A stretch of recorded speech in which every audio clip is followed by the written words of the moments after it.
Excellencies, distinguished guests, speakers, moderators, ladies and gentlemen, as we are about to start the meeting, may I kindly invite all participants to take their seat. Thank you very much.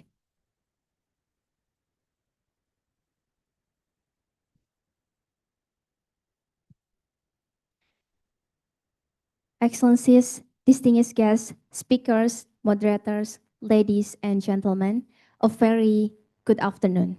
My name is Jihan, and it is my great pleasure and honor to serve as the Master of Ceremonies for today's event. On behalf of the organizer, I would like to extend a warm welcome to all of you to the kickoff of the Norway-ASEAN collaboration on development of blue economy in ASEAN and the ASEAN Regional Workshop, Strengthening Capacity for Sustainable Aquaculture and Fisheries in ASEAN. Ladies and gentlemen, this kickoff and regional workshop seeks to provide a platform for inclusive and constructive multi-stakeholder dialogue, as well as knowledge exchange on the current status, policy gaps, and opportunities for collaboration in sustainable aquaculture and fisheries across ASEAN. It is also aims to foster the exchange of experiences and perspectives among key stakeholders in the ASEAN region to identify practical pathways for strengthening sustainable aquaculture development. Above all, this event aspires to build a strengthened regional network among ASEAN member states, research institutions, and development partners in support of enhanced cooperation and collective action towards a more sustainable, resilient, and inclusive blue economy in ASEAN. Distinguished guests, ladies and gentlemen, before we begin, allow me to share a few housekeeping notes. Today's event is conducted in a hybrid format, with participants joining both in person and also virtually. For participants who are attending in person, may I kindly request that you switch your mobile phones to silent mode to ensure the smooth flow of the program. Thank you. Excellencies, distinguished guests, ladies and gentlemen, we will now proceed with the welcome remarks. It is my honor to invite Her Excellency Marianne Rudhagen, Ambassador of Norway to ASEAN, to deliver her welcome remarks. Your Excellency, the floor is yours.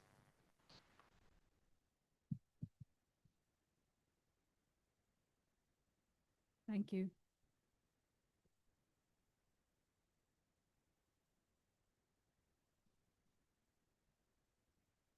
Hello? Is it working? Okay, excellent. Mr. Nguyen, Chairperson of the ASEAN Sectoral Working Group on Fisheries. His Excellency Noy Chomnea, Ambassador of Cambodia to ASEAN. Her Excellency Sara Al-Bakri Devadason, Ambassador of Malaysia to ASEAN. And His Excellency Ang Myo Min, who I don't see here yet, but Ambassador of Myanmar to ASEAN. Dr. Tibihare Rahayu, Director General of Aquaculture, Ministry of Marine Affairs and Fisheries, Indonesia. Dr. Kanchana Wanichkon, Director of Sectoral Development, ASEAN Secretariat. Dr. Rajendra Aryal, Country Director for Indonesia and Timor-Leste and Liaison Officer for ASEAN at FAO. Mr. Dan Baliao, Chief of the SafeTech Aquaculture Department. Focal points and representatives of the ASEAN Sectoral Working Group on Fisheries. Good afternoon. It is a pleasure to welcome you to the kickoff of the Norway-ASEAN collaboration on development on blue economy in ASEAN, and to this ASEAN regional workshop on strengthening capacity for sustainable aquaculture and fisheries in ASEAN. At the outset, allow me to express my appreciation to the ASEAN Secretariat, the Center for Southeast Asian Studies, CSEAS, and the Norwegian Institute for Water Research, NIVA, for bringing us together today. I also thank representatives from ASEAN member states, international organizations, research institutions, and fisheries stakeholders for your presence. Aquaculture and fisheries are not only vital economic sectors for ASEAN, they are fundamental to food security, livelihoods, and resilience for millions of people across Southeast Asia. At the same time, the sector faces growing challenges, including environmental degradation, overexploitation of marine resources, and uneven access to technology and sustainable practices. Addressing these challenges requires stronger regional cooperation and closer cooperation among governments, researchers, and local communities. This is precisely why Norway is proud to support today's initiative under the Norway ASEAN Regional Integration Program, or NARIP. For Norway, sustainable ocean management and the development of a resilient blue economy are key priorities in our development policies. As a nation with a long maritime tradition, we firmly believe that long-term economic prosperity from the ocean must go hand in hand with ecosystem protection. Our engagement is guided by our national ocean strategy and our commitment to Sustainable Development Goal 14 on life below water. In recent years, Norway has increasingly strengthened cooperation with partners in Southeast Asia on ocean and climate-related issues. We see ASEAN as an indispensable partner in advancing sustainable and regionally driven ocean governance. I am particularly encouraged that the Norway-ASEAN collaboration on development of blue economy in ASEAN project, which convened its first project steering committee meeting earlier this morning, will contribute to strengthening regional knowledge sharing and capacity building on sustainable aquaculture and fisheries management in ASEAN.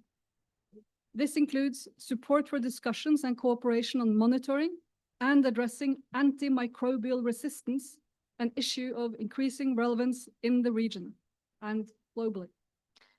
Excellencies, colleagues, ladies and gentlemen, this initiative also comes at a meaningful moment as we mark the 11th year of the ASEAN-Norway Sectoral Dialogue Partnership. Over the past decade, our cooperation has continued to deepen across areas such as climate and environment, renewable energy, and sustainable development. Norway remains firmly committed to supporting ASEAN centrality and ASEAN-led regional cooperation. I hope today's discussions will generate practical ideas and identify concrete opportunities for future collaboration on sustainable aquaculture and fisheries in ASEAN. And with that, I wish you all a productive workshop. Thank you. Thank you very much, Your Excellency, for your inspiring and continued support for strengthening ASEAN-Norway cooperation. It is now my pleasure to invite Dr. Kanchana Wanichkorn, Director of Sectoral Development, ASEAN Economic Community Department, ASEAN Secretariat, to deliver her remarks. Dr. Kanchana, the floor is yours.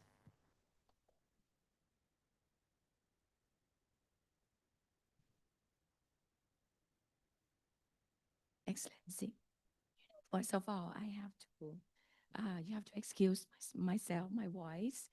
I'm perfectly fine. It's just that today my voice want to take a day off, so please bear with me. But I think with the microphone, it should be okay. Excellency Marianne Rudd Hagen, Ambassador of Norway to ASEAN, Ambassador Sarah Al-Bakri Diva Dasan, Permanent Representative of Malaysia to ASEAN, Ambassador Noi Shom Nien, Permanent Representative of the Kingdom of Cambodia to ASEAN, Distinguished Representative of ASEAN Member States, ladies and gentlemen, on behalf of the ASEAN Secretariat, it is both an honor and a pleasure to extend warm welcome to all distinguished participants to this kickoff of Norway-ASEAN collaboration on development of blue economies in ASEAN, held in conjunction with the ASEAN Regional Workshop on strengthening capacity for sustainable aquaculture and fishery in ASEAN. At this outset, allow me to express our sincere and heartfelt appreciation to Norwegian Institute for Water Research, or NIVA, and the Center for ASEAN Southeast Asian Studies, and the government of Norway for their leadership in initiating and organizing this timely and very important event under this Norwegian ASEAN Regional Integration Program. We are most grateful for Norway continue and value partnership with ASEAN and for the long-standing support to ASEAN community building efforts, particularly in promoting sustainable, inclusive, and resilient development throughout our region. Excellencies, ladies and gentlemen, I would like to echo Ambassador Ariane that aquaculture and fishery are strategic importance to ASEAN. You know, the sector itself contribute to around 35 to 40 billion annually, and ASEAN contribute to around 1/5 of the global fishery products and export. So we are one of the world most suppliers and one of the important supplier of aquatic food products. So with this vital role in ensuring food security, nutrition, and supporting livelihood, creating employment, and contributing to economic growth across our member states. So fishery is a very important sector. And in recent years, the region has been confronted with increasing interrelated challenges, including the adverse impact of climate change, environment degradation. My voice gone again, sorry. And also aquatic animal diseases, antimicrobial resistance, and also mounting pressure on marine and inland aquatic resources.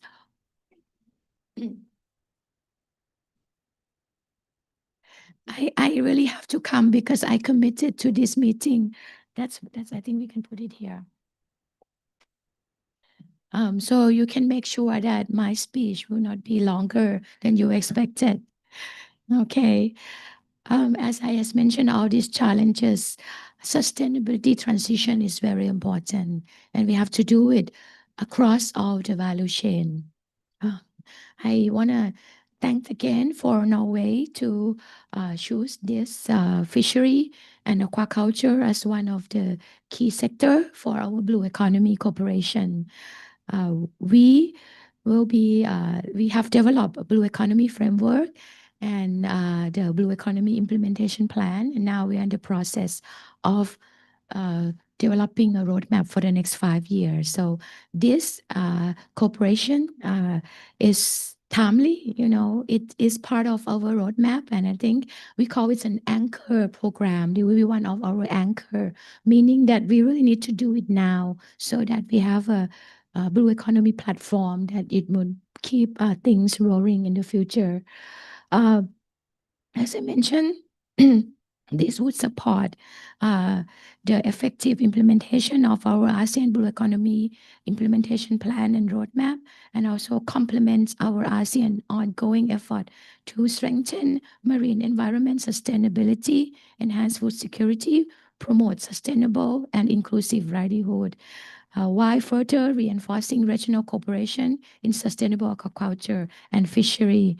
So in this regard, enhanced scientific cooperation, evidence-based policy development, and capacity building initiative will be essential in advancing ASEAN broader sustainable development agenda and strengthening the long-term resilience of the sector. We are very encouraged by this cooperation. I also would like to highlight that this cooperation also support our sectoral plan for food, agriculture, forestry cooperation for 2026 and 2030, also including the work of the ASEAN Sectoral Working Group on Fishery. We have Mr. Chair joining us today. So, Excellency, ladies and gentlemen, I trust that today's workshop will serve as a meaningful and constructive platform for the exchange of knowledge, experience, perspective, and also it will contribute to strengthening partnership among the governments, research institutions, development partners, and ultimately we hope that the discussion will help advance concrete and cooperative action in supporting sustainable, inclusive, and resilient blue economy in ASEAN. So with this remark, I wish you all to have a very productive and fruitful workshop and very successful in the deliberation today. Thank you very much. Thank you very much, Dr. Kanchana, for your insightful remark. Dr. Kanchana, may I kindly invite you to remain in place because we will have a group photo together. I want to invite this table and also Bapak Hendry join us for the group photo together. Yeah.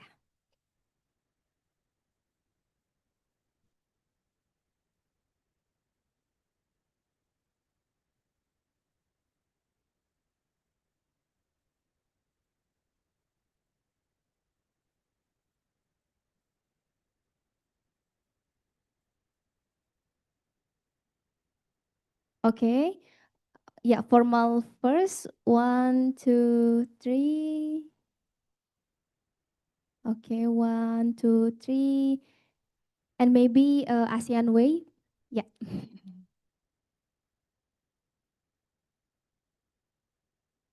Okay.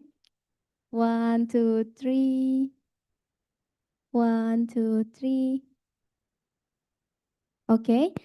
Thank you. And now may I kindly invite all speakers and also moderator to come forward to join for the group photo. Yeah, including also the ambassador.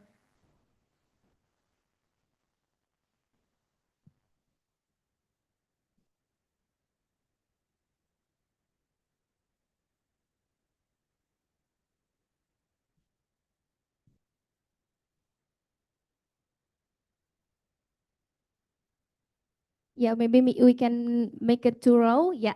Okay.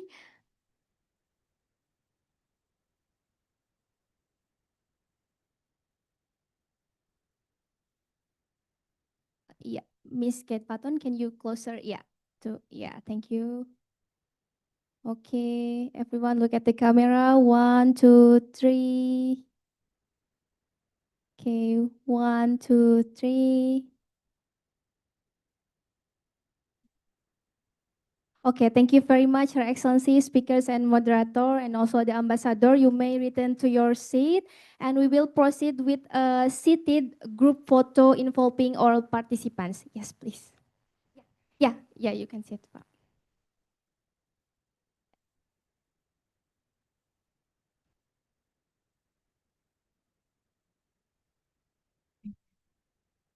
Okay, everyone, look at the camera. Yeah, 1, 2, 3. 1, 2, 3. Okay. Thank you very much, Excellencies, distinguished guests, ladies and gentlemen. We shall now proceed to session 1, understanding the current status, policy gaps, and regional opportunities in sustainable aquaculture and fisheries. This session will provide an overview of aquaculture production trends in ASEAN, highlighting the current status, key challenges, and opportunities for regional collaboration. To guide us through this discussion, it is my pleasure to invite Dr. Arisman, Executive Director, Center for Southeast Asian Studies Indonesia, to serve as the moderator. Dr. Arisman, the floor is yours.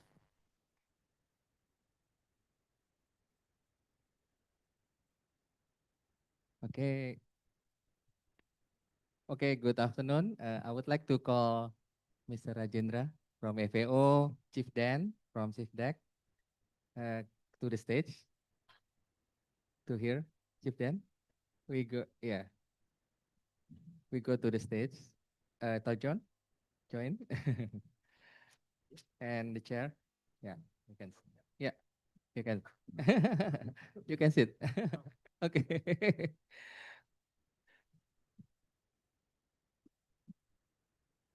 Yes, I think this is better. Okay, I believe this is after lunch. Hopefully, we still have energy for discuss. Today, 8th of June is a World Ocean Day. So our workshop, especially for this session, we would like to know the current status, policy gap, and the trend in ASEAN, especially for regional cooperation.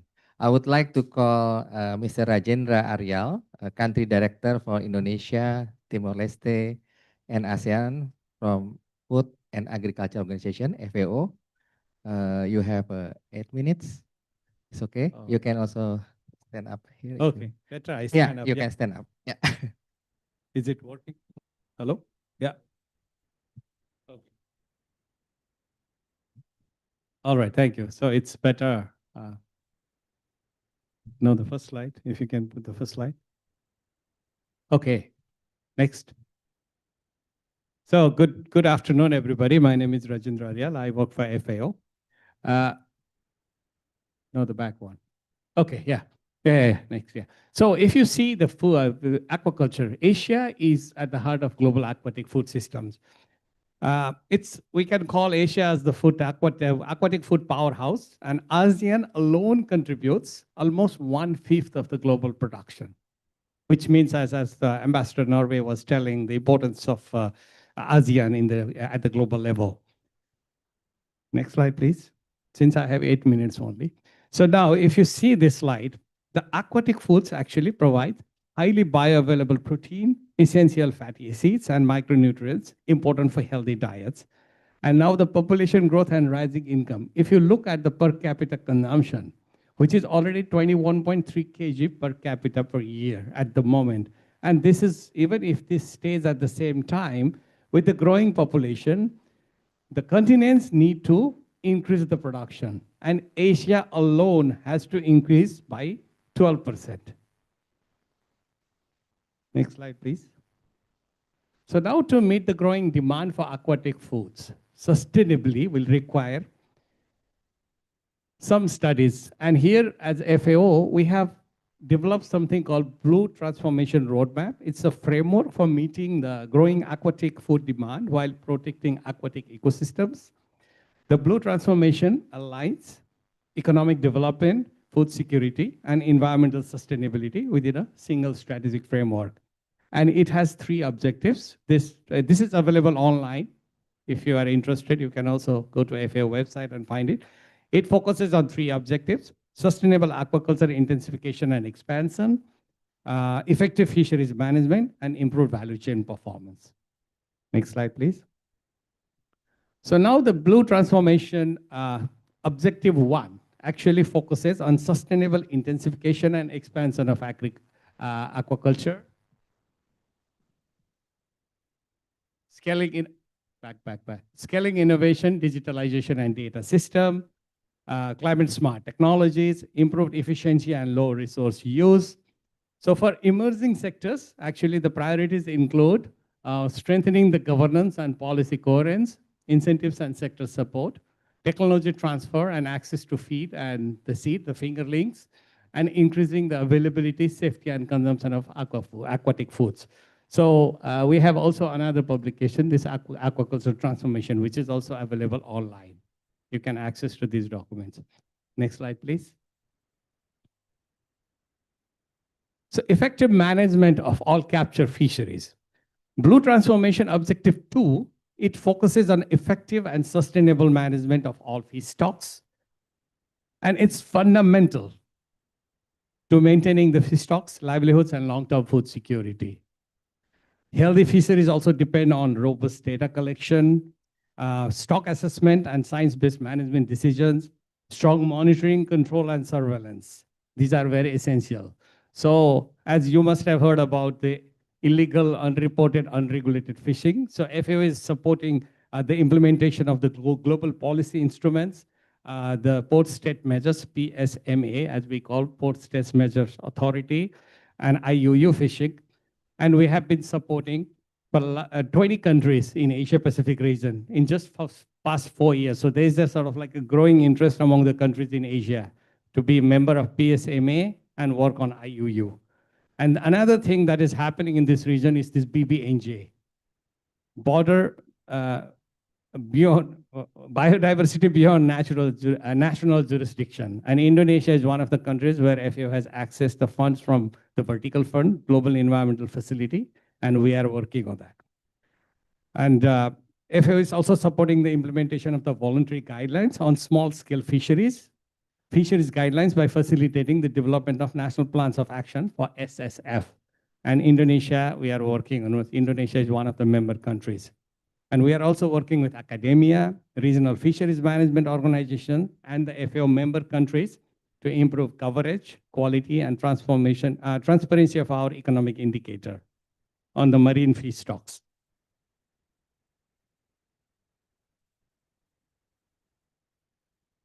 Next slide, please. So blue transformation, the objective 3. I talked about two objectives. The third objective, it focuses on upgrading the performance of value chain.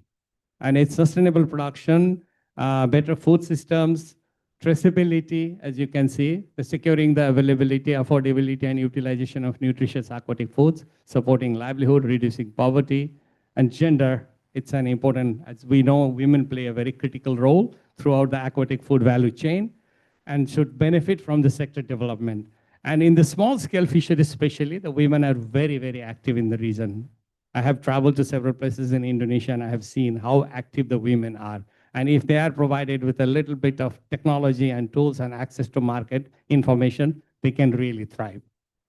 And we are building initiatives to support the idea that road paths can play in the socioeconomic development of coastal areas whilst respecting the principles of sustainability. The Blue Port initiative we have in FAO, it's actually working on connecting the ports from around the world to identify good practices and expanding the potential of sustainable ports. And in Indonesia, FAO has supported value chain development through providing technical assistance to the national traceability system, which we call Stellina. And it's currently working to strengthen and diversify seaweed value chain. We work with Ministry of Marine Affairs and Fisheries on that. Next slide, please. How much time I have? Okay.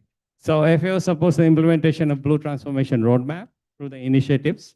The technical assistance spans aquaculture development, fisheries management, value chain improvement, and food system integration. We also have something called Global Sustainable Aquaculture Advancement Partnership, GSAAP. It's a voluntary partnership of aquaculture stakeholders, including universities, research agencies, and academic institutions, established to promote innovation of sustainable technology and harness the potential of aquaculture for achieving the sustainable development goals.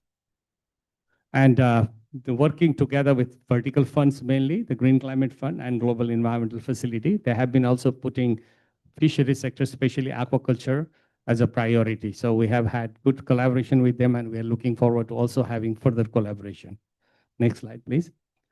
So this is an important thing, the aquatic sector. If you look in 2034, if you look at the capture fisheries, the lower part, capture fisheries is going to remain the same, but aquaculture is going to really go up. So you can see, in order to achieve that, with the growing population, say in 2032, 85% of the production growth will be in aquaculture, and Asian aquaculture is to grow by 19%. So the global per capita income now to grow to 21.8 kg. And 75% of the consumption growth will be in Asia. So this demands the need for blue transformation.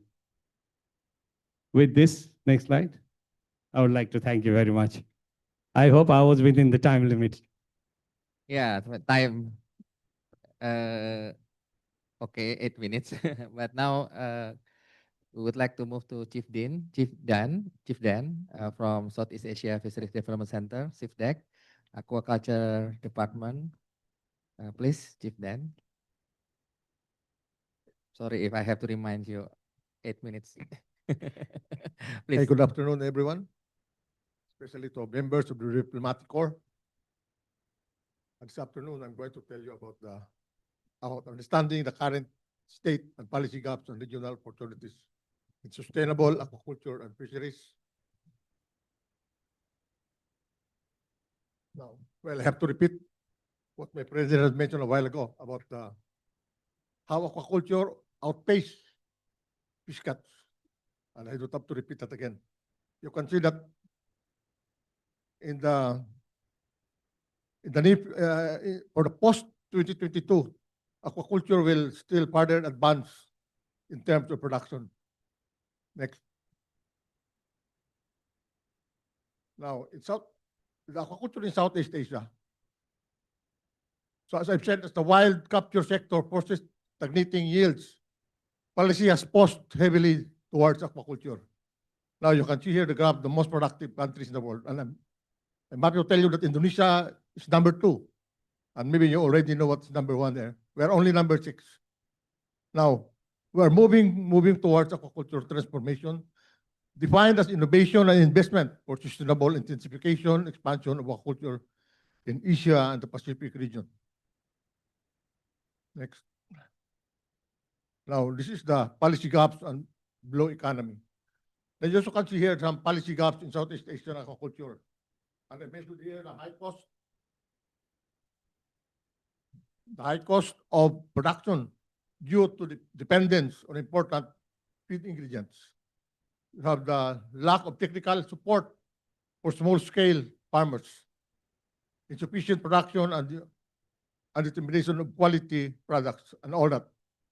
So that is based on our blue economy's perception, defined as the integrated, holistic, cross-sectoral and cross-stakeholder approach that creates value-added and value chain of resources in the oceans, seas, and other freshwater bodies.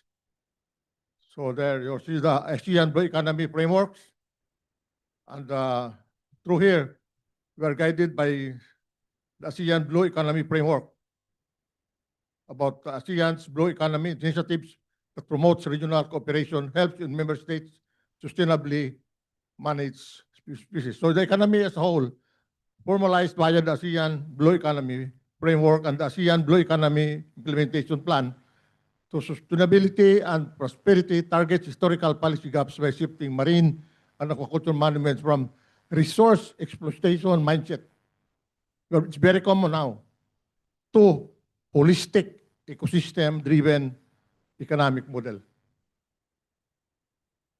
Now, the Southeast Asian Fisheries Development Center, SEAPTEC, the Aquaculture Department, a whole SEAPTEC is an autonomous intergovernmental organization established in 1967 to promote fisheries development in Southeast Asia. It aims to develop fishery potentials in Southeast Asia through research, training, and information dissemination.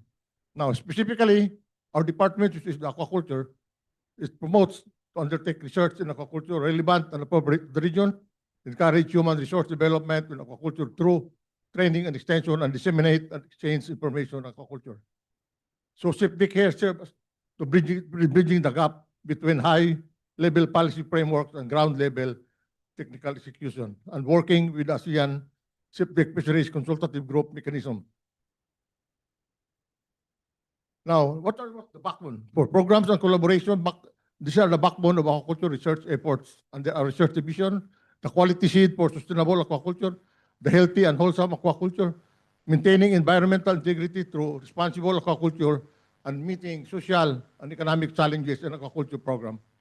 Now, the collaborative projects with the Philippine government, we cannot deny that some of the contributions in operations come from the Philippine government. So, with the Philippine government, we collaborate through price efficiency program, cost-efficient feeds, Oplan Baliksugpo, the joint mission on accelerated nationwide tech transfer program, and the manpower development. Next. Now, the SIPTEC accomplishes international cooperation mainly with ASEAN.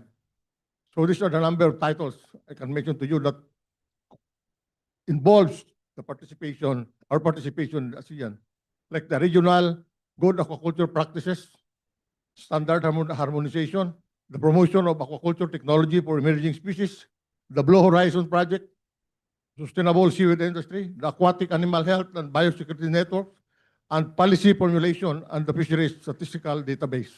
Now you can see the countries attending and are interested in an AQD's training courses.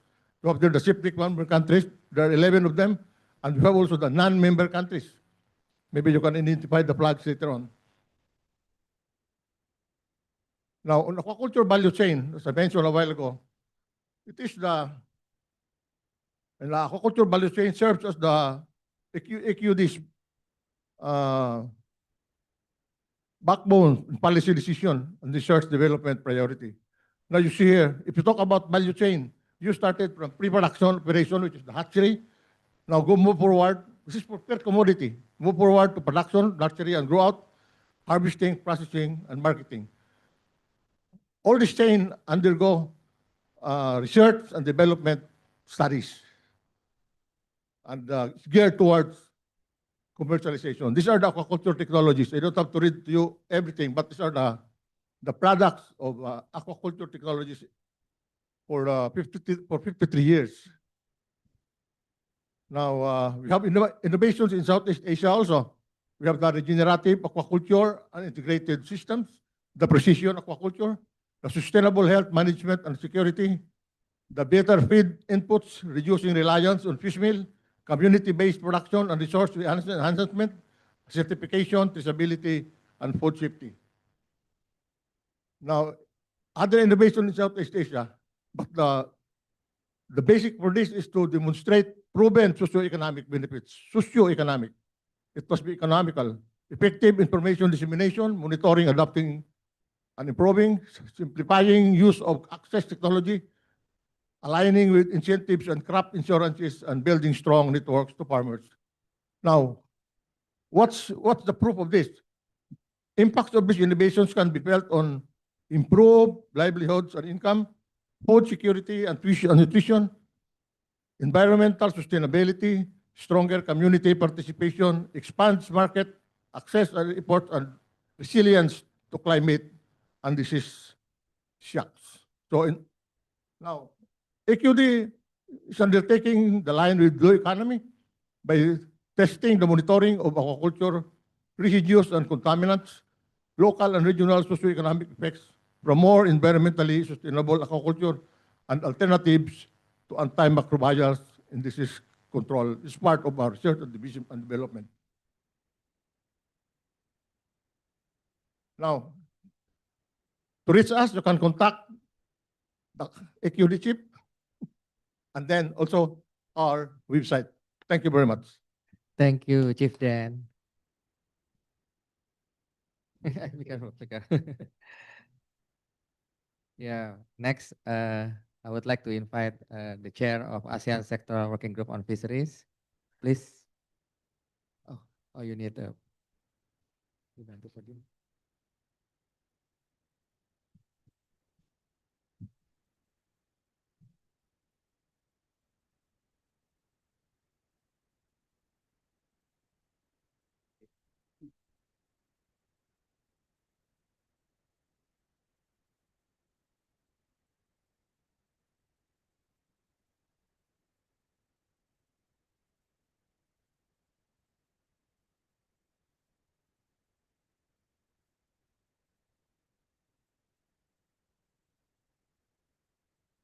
So good afternoon. So firstly, thanks for allowing me to share the presentation with the title From National Experience to the Regional Solution. And that is the session 1. So next. So this is the content I have prepared for the presentation. So the next slide, please. So as explained before by the speaker, so no need to explain in detail for this. So as we all know, that ASEAN is one of the world leading fish producing regions. So fisheries support the food security, nutrition, livelihoods, and the export earnings. So I would keep this one. And so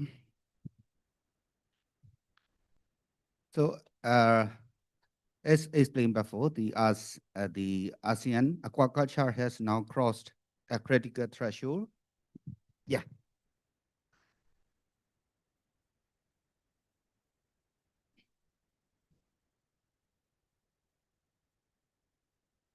Now accounting for approximately the 54% of the regional total fishery production volume.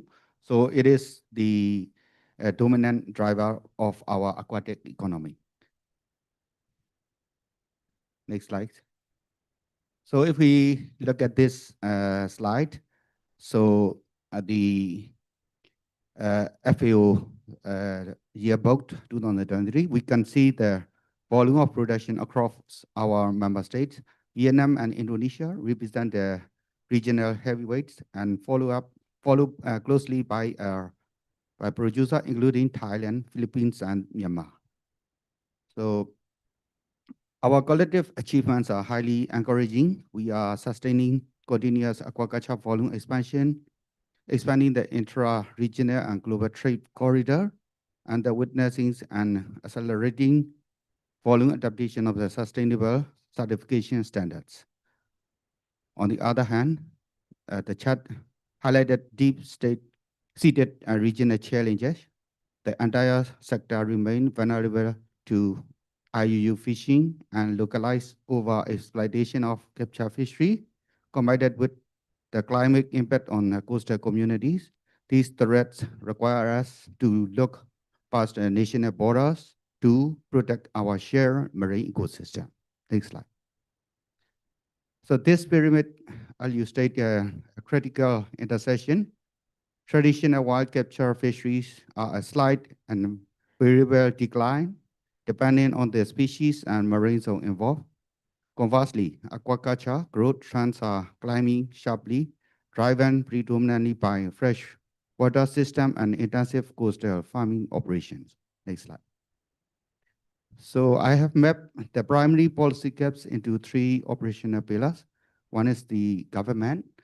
The regulatory frameworks remain highly fragmented and still struggle in cohesive blue economy management. Another one is the sustainability, still insufficient in EAFM, ecosystem approach for fishery management. The capacity, the backbone of the ASEAN's production is still dominated by the small-scale, smallholder operations. These smallholders are facing the technology gap, highly restricted access to formal sustainable financing, and also human resource constraint. Next slide. So allow me to share how Myanmar's experience attempting to navigate the sustainable fishery sector. In fishery, Myanmar has fundamentally pivoted toward a framework of science-based management. And we also have the Fishery Information Center that supports a central database for research finding, monitoring, and field reports. Another one is the resource assessment and monitoring are also implementing to support the executive decision for fishery and also for the sustainable aquaculture development. Next. In terms of capture fishery, Myanmar possesses vast marine and inland aquatic networks that remain a fundamental sources of food security and the right livelihood for the peoples. In aquaculture, we are experiencing rapid expansion of the freshwater fish farming. This is contributing significantly for the domestic nutrition and also for the high-value export stream. In research and survey, data has been based on the cruise of the historic research vessel Dr. Fridtjof Nansen from Norway, starting from the 1979 up to our most recent collaboration cruise with the MV CW in 2026. We also face the same universal challenges as our region peers, coping with the severe climate variability, upgrading aging cold change and the port infrastructure, accelerating technology adoption among smallholders, and satisfying strict international traceability standards to preserve the premium global market entry. Next slide, please. Here is the annual production volume. So led by the aquaculture is a 1.197 million metric ton, and followed by the marine capture, 1.01 million metric ton, and then inland capture also important in Myanmar, 0.855 million metric ton. So it's exporting annually in 2025-2026, it's the 0.463 million metric ton volume and $689 million in value. Next slide. So this is what we manage the marine territory. We have the Rakhine Rimon and the Nenai fishing ground, and our enforcement function on a two-track national effort and a regional cooperation. So we are using the vessel monitoring system for the commercial fleets and backed by the MCS protocols. So this is legally reinforced by the NRMP, NBOA IUU, National Plan of Action for the Combating IUU Fishing, and we also adherence the FAO Post-State Measure Agreement. Regionally, we are partnering directly with the CDF, and bilaterally, Thailand is our very close friend. We are implementing the regulation of the flat state and post-state measures.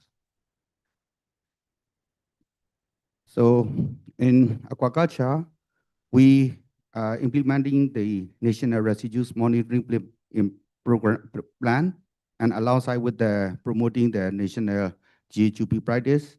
And also we are trying to implement the BAP standard for some the export market requirements. So we can see the remarkable opportunity ahead if we can decisively resolve land utilization policy, introduce a genetic improvement for key species, diversifying the farm species profile, and adopt innovative biosecure technologies and advanced nutritious aquafeed. We are trying to balance two conflicting demands to must continue to fulfill our domestic consumption needs, also while modernizing our value chain to secure stable market access like EU and the Middle East. Next slide, please. I just want to share the research and survey is also important for the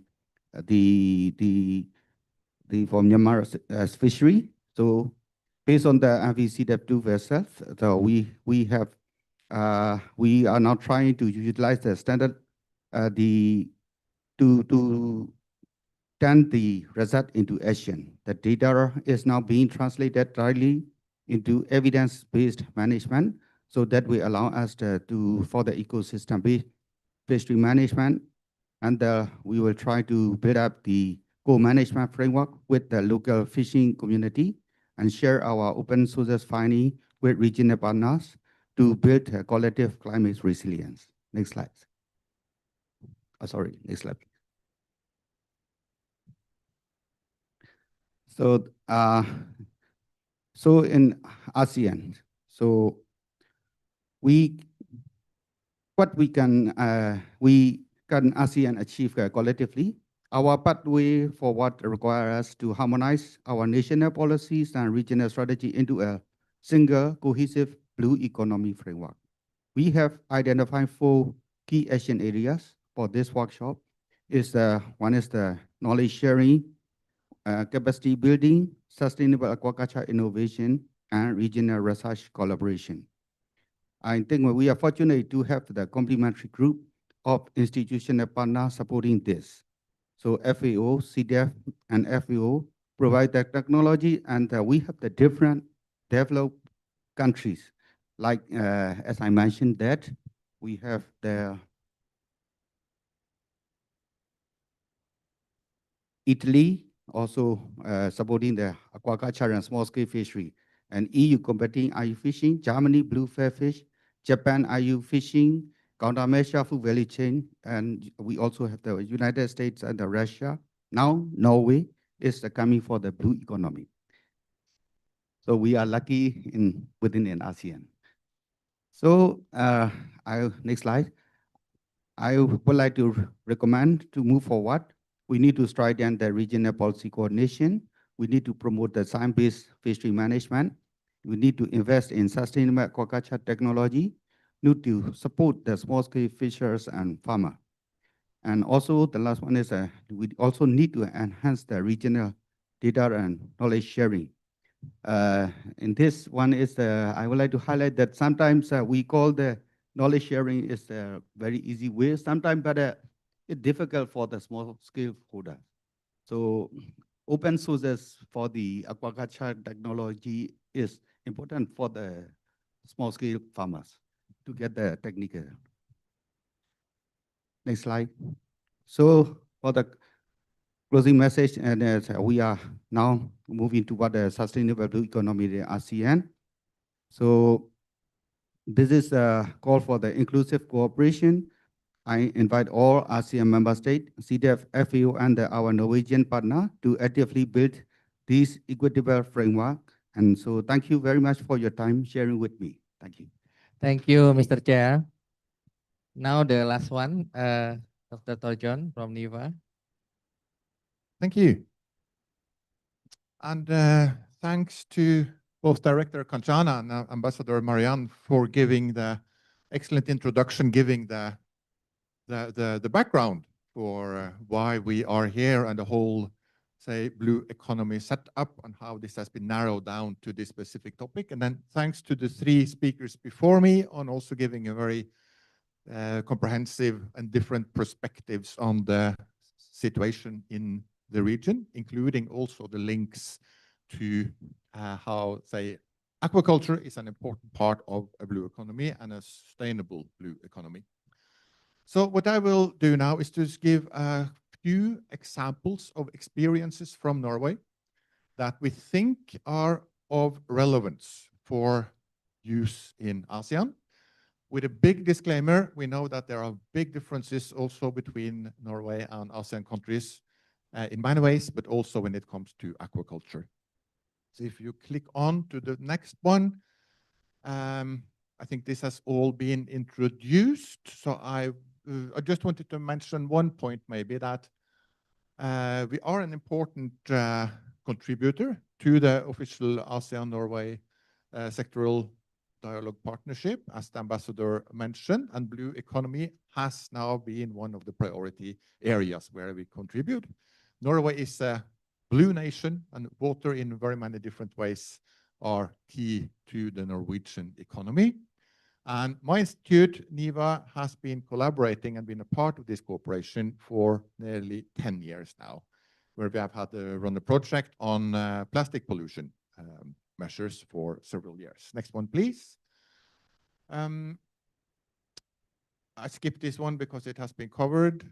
This one has been covered, except the point that the split, the two different red colors here, that shows the marine aquaculture and the freshwater aquaculture, which I think is quite important. They are roughly of equal size. Next slide shows the experiences from Norwegian aquaculture. So the background here is that salmon is by far the most important species. One very big difference from this region, Norway is basically based on salmon aquaculture. Here you have many, many different species of different types. That's one very important difference. But look at the graph there.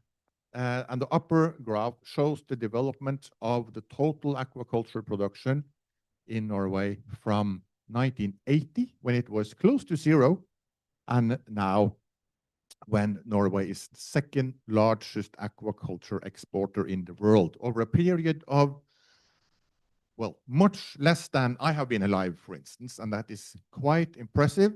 Of course, this development has been, well, it has been fantastic.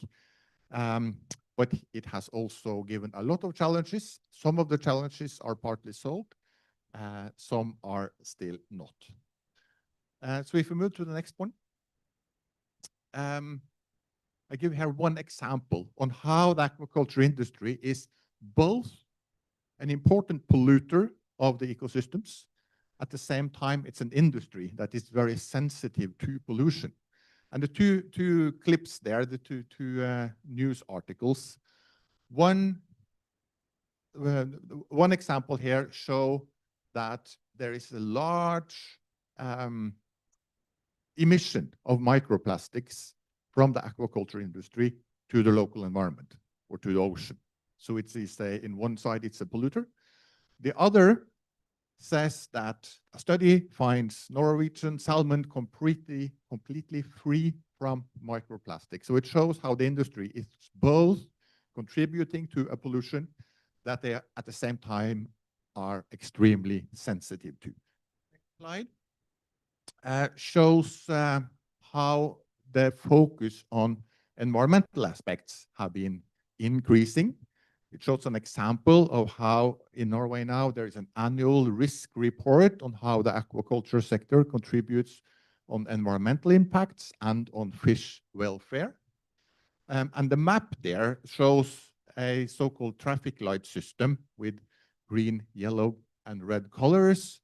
That is a system to assess if the production can be, well, how the production is doing compared to what we can call environmental capacity.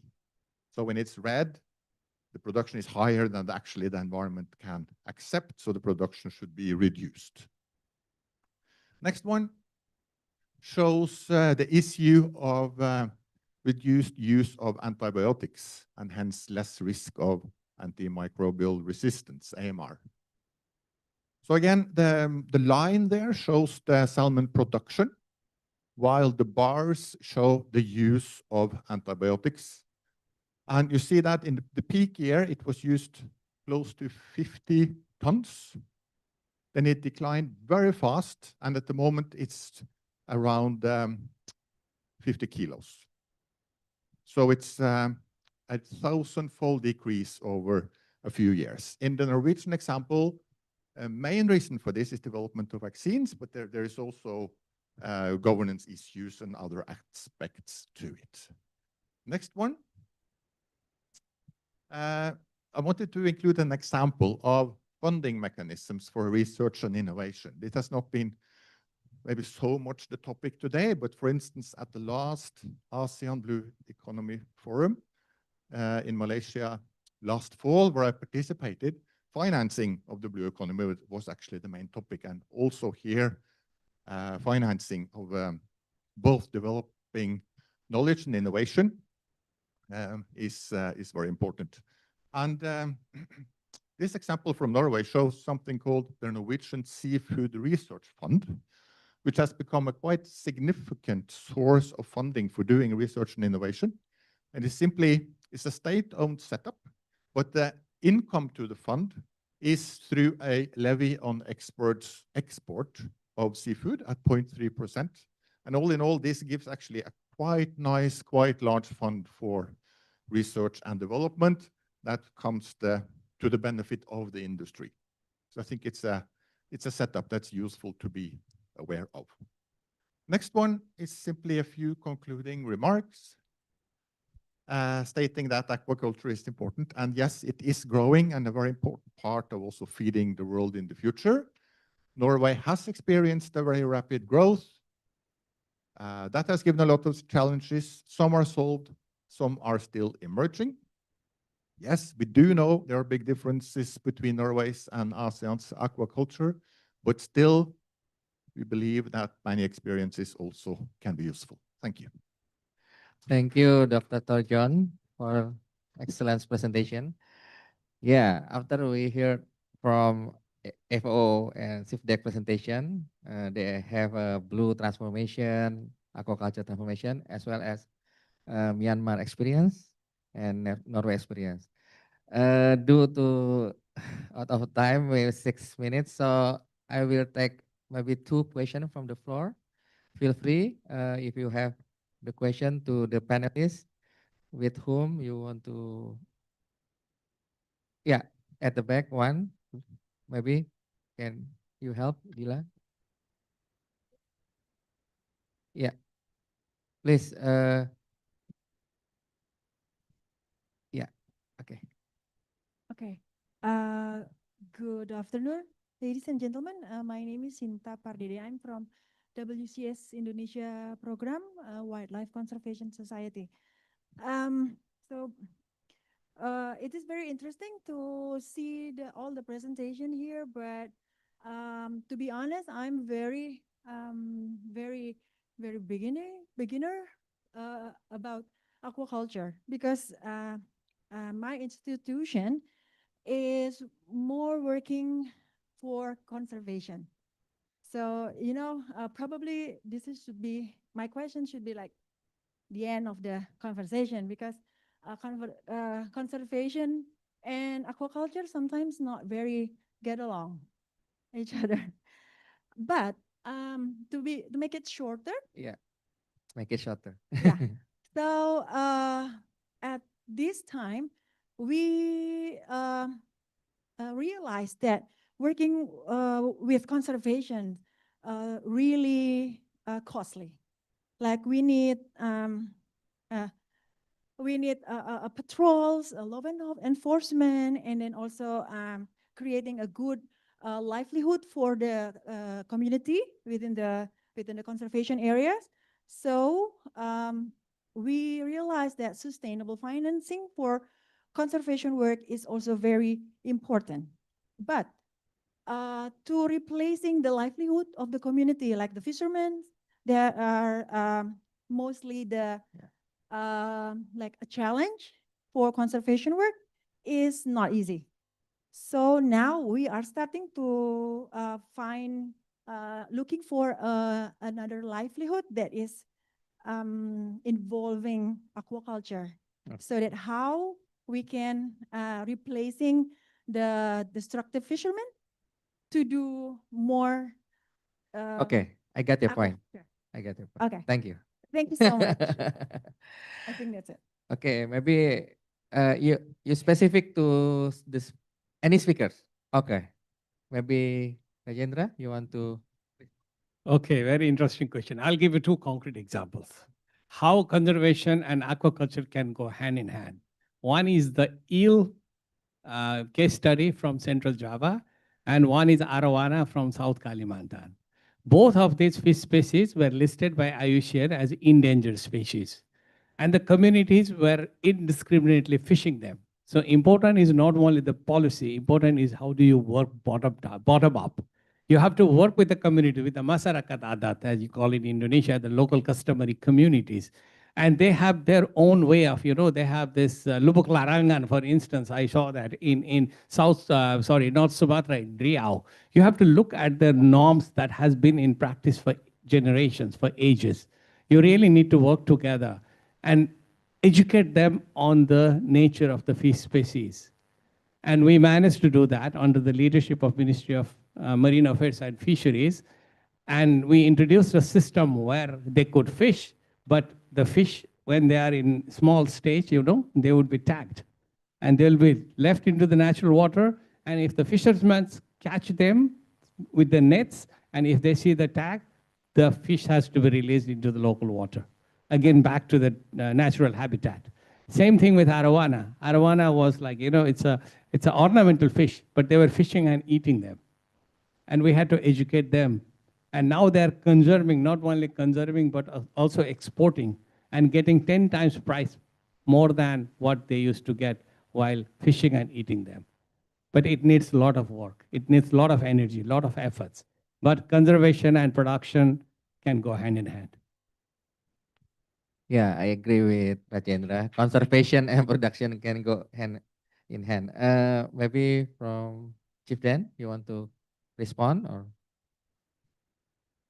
Well, as I mentioned a while ago, aquaculture is a transformation. It's a function of technology plus innovations plus partnership. Even with your technology, if you cannot get investment from anywhere, it will not go on. And if the two are there and you have no partnership, you talk about community, about investors who are willing to use their money for good. There's nothing. So technology must be innovated. We innovate or we stagnate. So we believe that in aquaculture, it has to be transformed from the traditional way to what is something more advanced now. Innovate, invest, and find partners for it to move forward. Innovate and invest. Okay. Next, John. I just wanted to mention the map I showed with the traffic light system. This is partly based on how aquaculture can be, say, kept so limited that it does not, that it is not in conflict with conservation of important ecosystems. I think at the same time, we need to admit that this is difficult. And FAO used a term called sustainable intensification. I think this is a very interesting term. That is, it's an important guiding principle that that will be very interesting to follow. So I completely agree with it is very important to raise the question you raise. But I think we must admit it's not easy and it requires good governance systems. Yeah, required a good governance system. Yeah, maybe you want to respond. Okay. I think for this session, one more question? No? Okay. Yeah, I believe, of course, in this session we couldn't solve all the issue mentioned by the participant, but we can have a further discussion in the next session. And please give a big applause for all our distinguished speakers. Thank you so much for all the speakers. Thank you, Dr. Arisman and all speakers. May I kindly invite Dr. Arisman and all speaker to remain here in front for take a picture together. Yeah. Yes.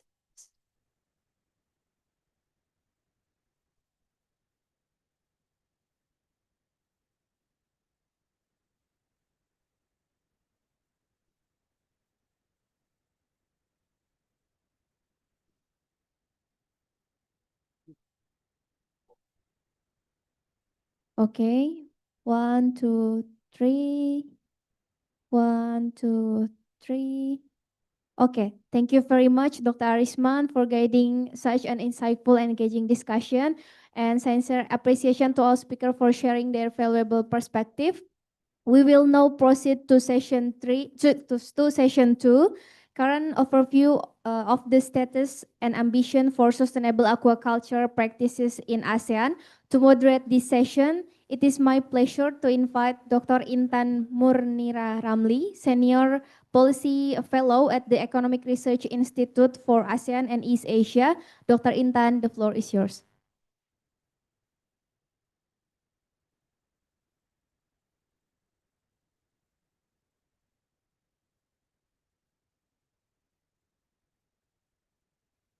Thank you.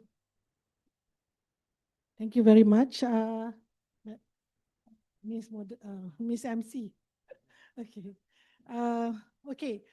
I think we are now left with a very interesting, after we heard a very interesting session given by our excellent panelists. We now like to actually go in deep dive in terms of what are the current overview or the status and ambitions for sustainable aquaculture practices in ASEAN. So we have heard very clearly that aquaculture in ASEAN remains a strategic pillar of food security, economic growth, and export earnings. So having noted that ASEAN region is among the world's largest producers of farm aquatic products, benefiting from our extensive coastlines, favorable climatic conditions, although I know there's an earthquake today, yeah, and strong domestic and export demand, we need to also deal with the rising pressures related to the sustainability, diseases, and climate resilience. So there's no two ways of doing it. So here, I would like to invite Dr. Bart Hoback to share with us in terms of his baseline findings and practical priorities for sustainable aquaculture in ASEAN. Dr. Hoback. So Dr. Hoback is a researcher in Norwegian Institute for Water Research, and he will share with us later. Yeah, and I also would like to invite the first panelist, Mr. Henry Kurniawan, Ministry of Marine Affairs and Fisheries, who is also Indonesia ASEAN Sectoral Working Group for Fisheries, focal point. So we will have Mr. Henry Kurniawan.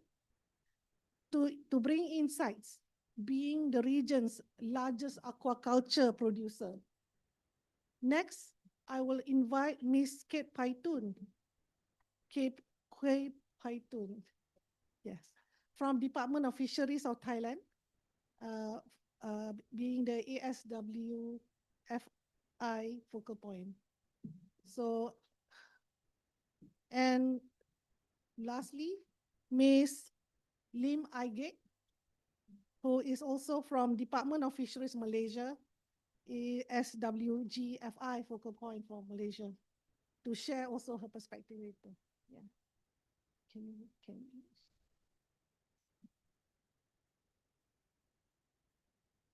So I will now invite Dr.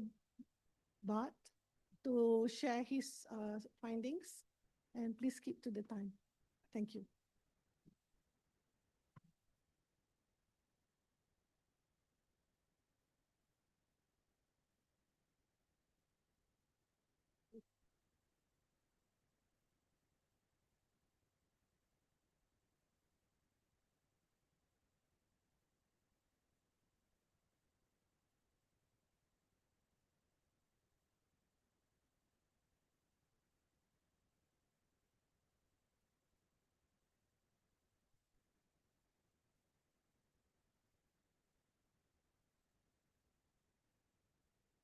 Okay, dear everyone, dear distinguished guests, and first of all, I want to say, repeating my colleagues there earlier, that we really appreciate seeing so many participants in this workshop.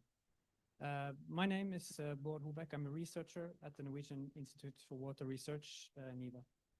My background is not in technical aquaculture sciences, but it's in social sciences and history, where I've worked with historical perspectives on the development of the Norwegian aquaculture industry, as well as antibiotics regulations and use in human and veterinary medicine. And as you can see from the title slide here, I will present today some preliminary findings.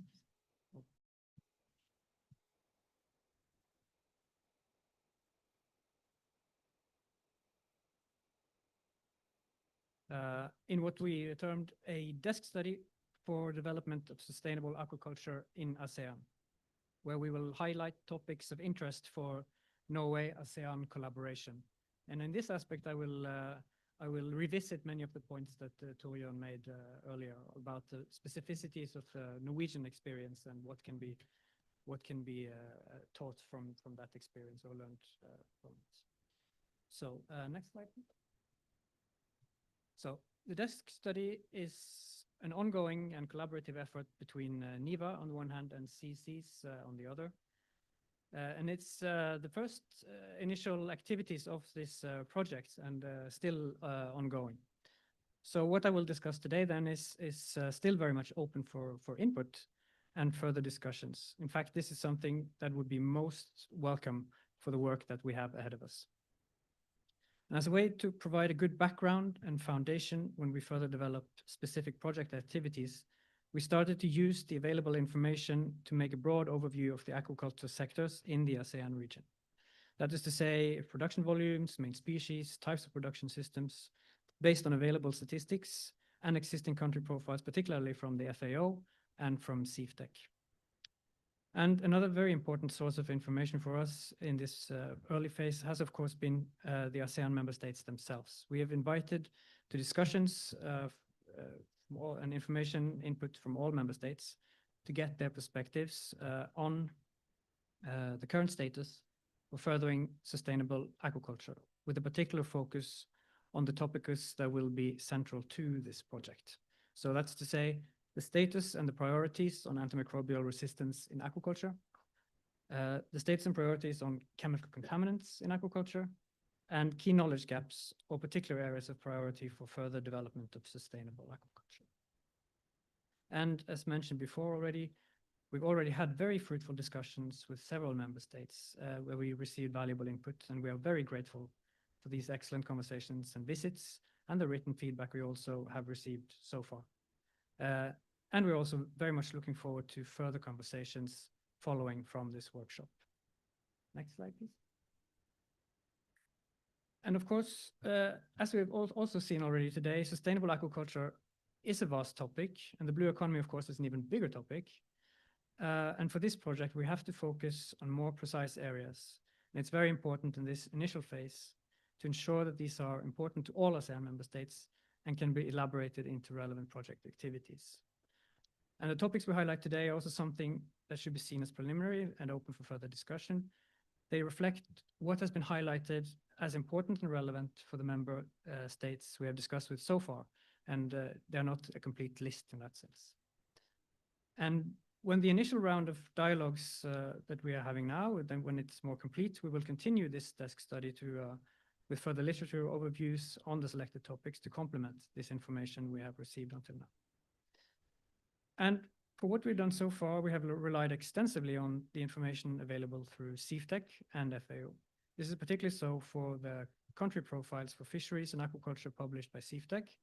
And we also taken data from FAO FishStat database and used this to build country profiles for aquaculture development over time, for ASEAN in total, as well as each member state. So this is a desk study that gathers existing relevant knowledge to build a baseline for our project. And later on, the overview that we've built thus far will also be very useful for when we move on to look more broadly at socioeconomic aspects of aquaculture, as well as more integrated management approaches and environmental limitations to aquaculture, not least. And the various proposed solutions that are on the table for chemical pollution or alternatives to antibiotics are also very important to consider within these more holistic approaches. Next slide, please. So, of course, there are many ways to categorize and subdivide fisheries and aquaculture sectors, and that could be types of production system, scales of operation. This is one important aspect. And as I just said, we covered this as well, but for this first mapping, we focused most of the efforts on two aspects. The first is the overall type of environment, freshwater inland aquaculture, brackish coastal aquaculture, and lastly, marine saltwater aquaculture.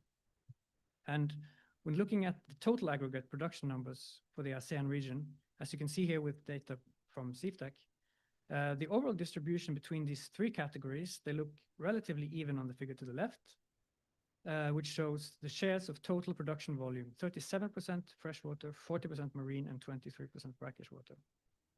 But however, if you look at the figure on the right, in terms of economic value, the picture becomes heavily skewed towards brackish water production.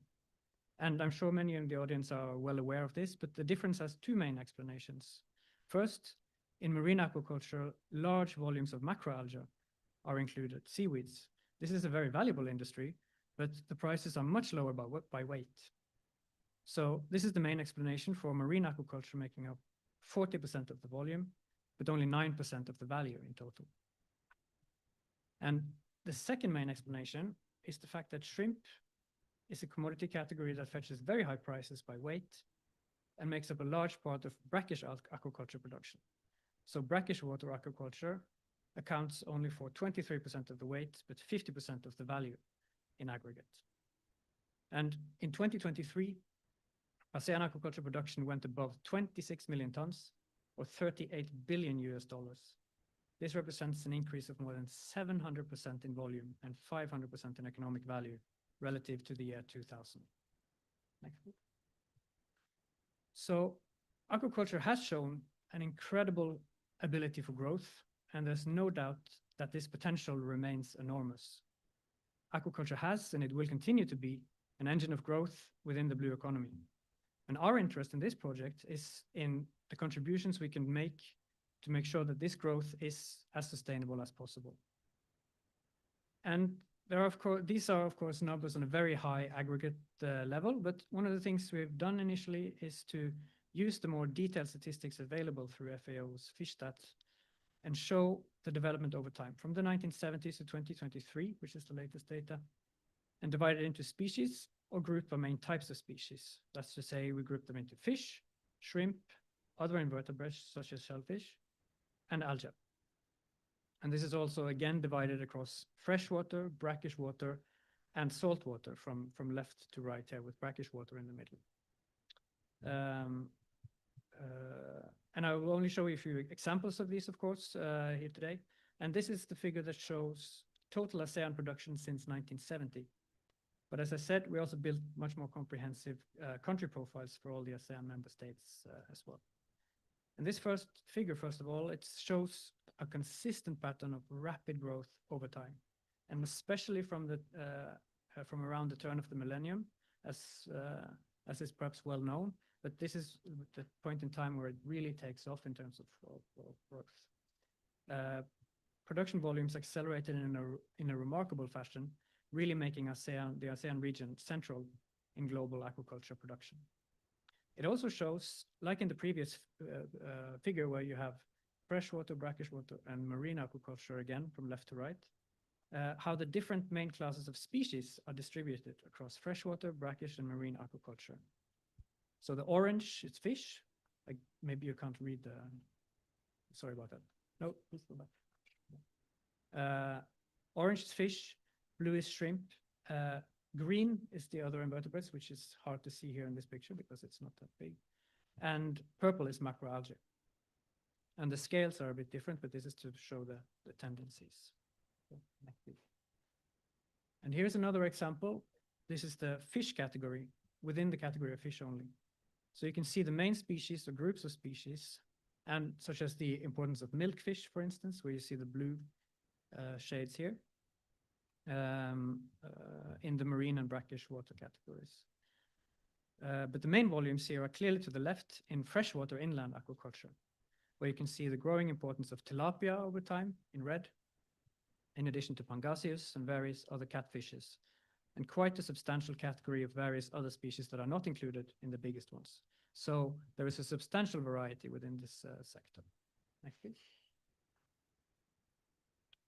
And for shrimp, this is another illustration of a story that will probably be well known to many in the audience as well. The middle brackish category here is by far the biggest, dominant in volumes. And particularly after the year 2000, white-leg shrimp has become dominant with rapid growth, while tiger shrimp remains important but stable, more stable. And freshwater shrimp production is also substantial, but compared to the brackish, it's lower, far lower. Next, please. And as I said, these are, of course, just illustrations of the more detailed work we've been doing here, but we made profiles for each of the ASEAN member states within these same categories to get an overall overview of the sector over time. And this overall picture is, first of all, one of rapid growth. 7-fold increase in production since 2000. This is really quite a remarkable growth. And second, another remarkable feature is the structural diversity of ASEAN's aquaculture sector. More than 200 different species have been reported in statistics since 1970s. The growth since 2000 can be accounted for through a much smaller number than the 200, of course, of very significant commercial species, but it's nevertheless a highly diverse sector across very different environments and with similarly a very large variety of different production systems, from highly intensive to semi-intensive and extensive systems. Small-scale aquaculture, of course, also plays a crucial part in this picture, which has significant implications for how aquaculture practices relate to other livelihoods, such as fisheries or agriculture, as well as the larger topics of food security, for instance, or gender roles.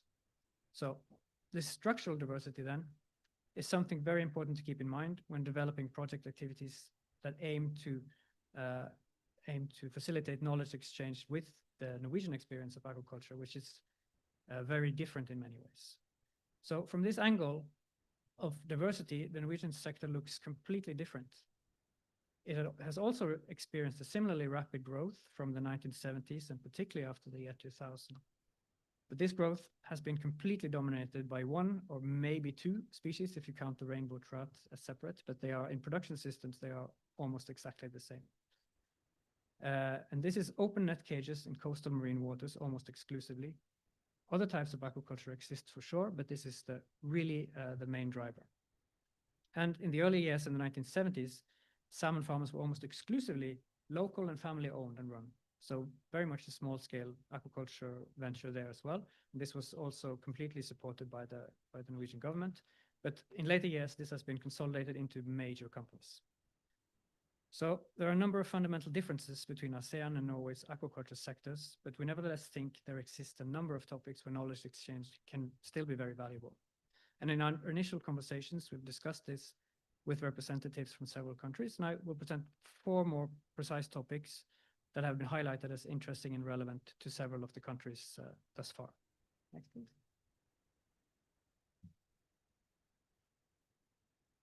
As mentioned previously as well, the Norwegian salmon farming industry's track record of reducing antibiotics usage is a success story. It has become well known. It's often evoked, also in the scientific literature, and it has come up repeatedly as a point of reference for this project. From a peak in the late 1980s of using 50,000 tons yearly, implementation of vaccines against some serious disease problems caused rates to drop drastically. And these numbers have been stable even as production volumes have grown 20-fold or more.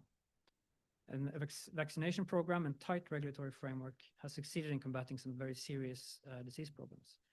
But replicating any experience like this in other geographical settings, other species, or other production systems is not by any means straightforward. And we're of course well aware of this, but all of the difference that makes this a very challenging undertaking. And even though antibiotics usage has dropped dramatically, Norwegian aquaculture's main challenges are still disease-related. They are not solved by any means, and this relates in particular to parasites, sea lice, and vaccines have not yet solved these issues. And there are already established collaborations between Norwegian and ASEAN actors in classical injection vaccine development, but this is not always feasible for all types of production. When it comes to reducing antibiotics usage, there's also a large number of other alternatives to control disease. Better management practices, immunostimulants, biological control agents, probiotics, phages.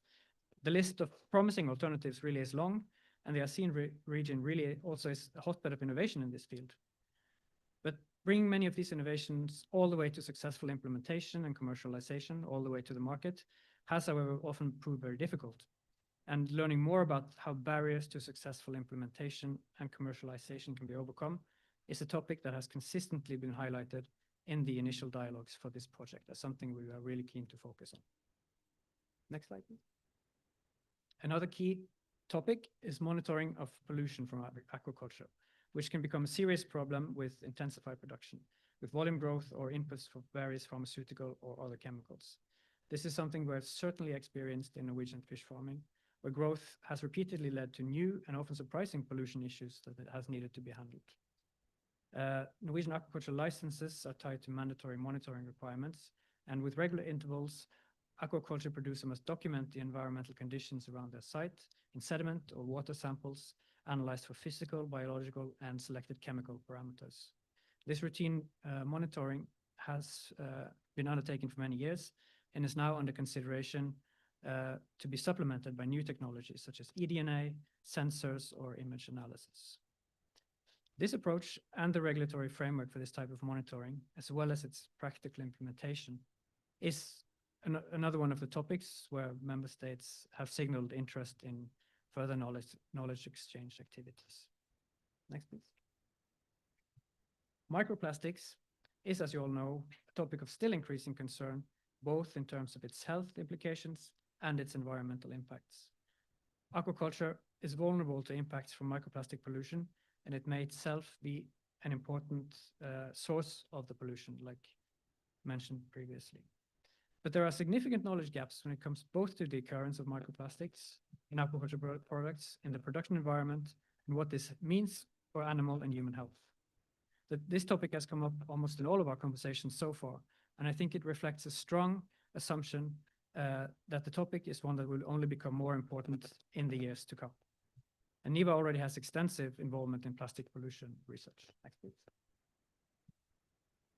Lastly, surveillance and monitoring capacity for antibiotic resistance remains a very important gap in the ability to effectively manage the threat of antibiotic resistance. And this is the focus of several important initiatives already, of course, on the ASEAN level, but also prominently under FAO or CFTEC.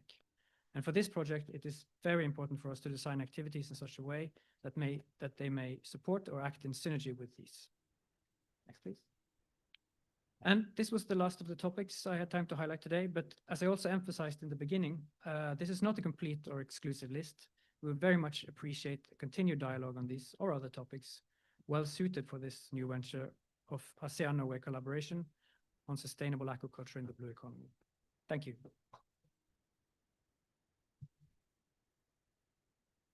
Thank you very much, Dr. Butt.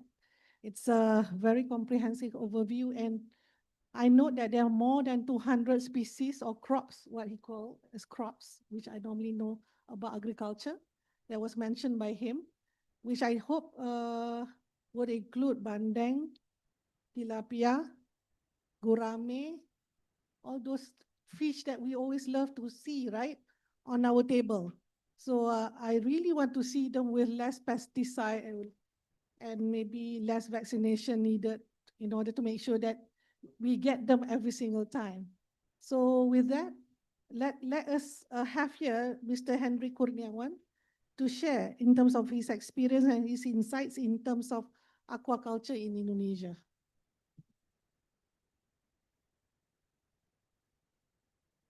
Thank you, Madam Moderator.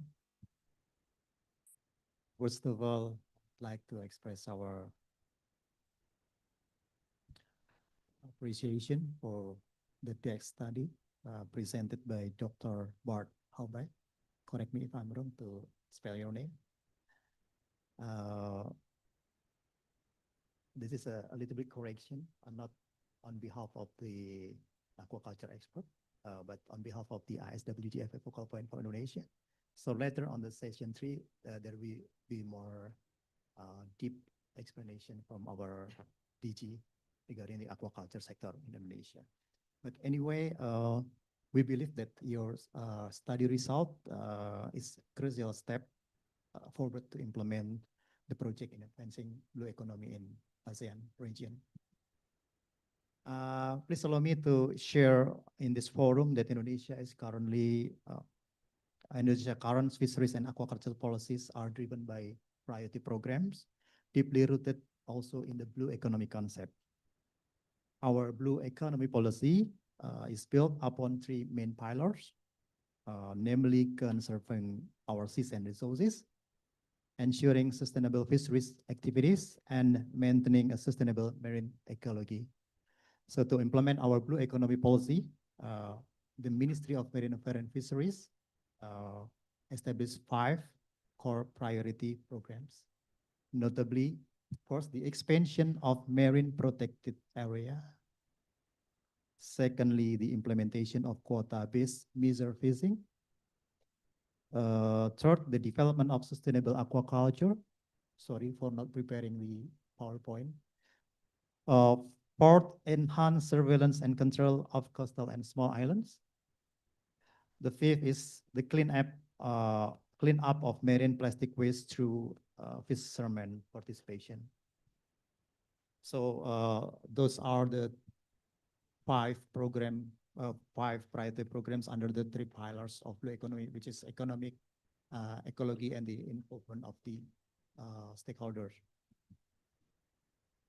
Especially regarding the development of sustainable aquaculture, which is our 3rd programs, our policy focus remains on increasing productivity responsibility, protecting the environment, and elevating small-scale fish farmer to build sustainable aquaculture corporation. And regarding the desk study presentation, please allow us to offer a few inputs to further enrich the finding. Firstly, regarding the mariculture data, the study indicates that the mariculture in ASEAN accounts for large volume, but relatively smaller economic value, which is 40% for the volume and 9% for the value. We experience a similar situation in Indonesia, where our largest mariculture production is dominated by seaweed, as you mentioned. Ministry of Marine Affairs and Fisheries currently designated seaweed as our super priority commodity. And because of this, there is a pressing need to diversify and significantly boost our marine aquaculture production. Therefore, we strongly encourage that the future collaboration with Norway might facilitate active knowledge transfer in this area, I mean in the mariculture. Specifically, we are eager to learn from Norway's advanced expertise in fish genetic improvement and fish disease control management so that we can elevate and optimize our marine fish production capabilities. Second, on adaptive disease management and reduction of antibiotics.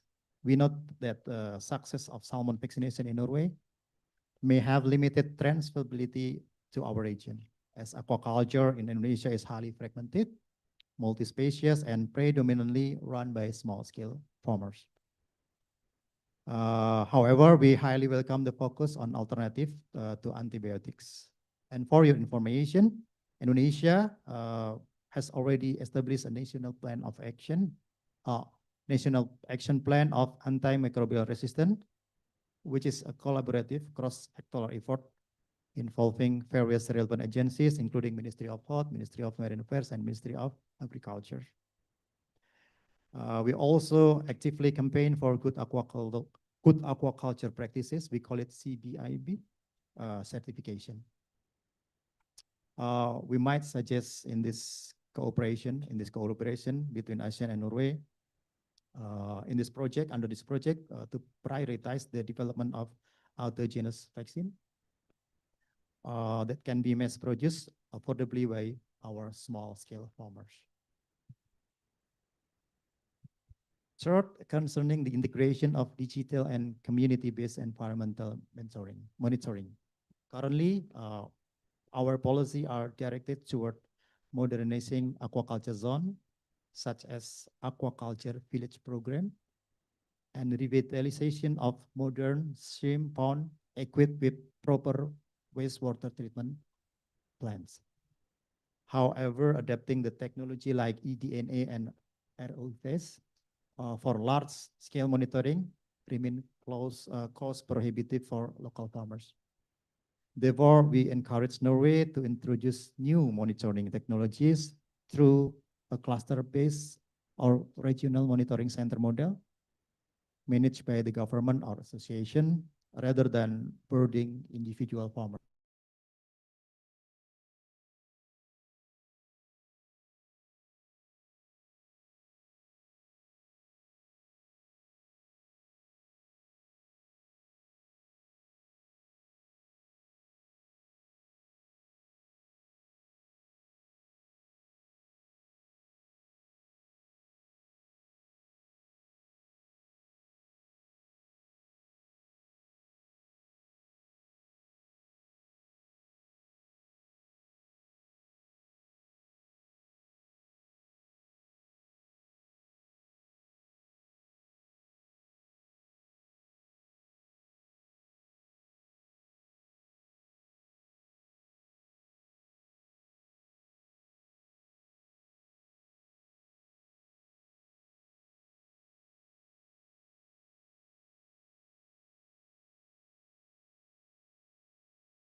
Deliver concrete, practical solution to help real farmers transition toward sustainability.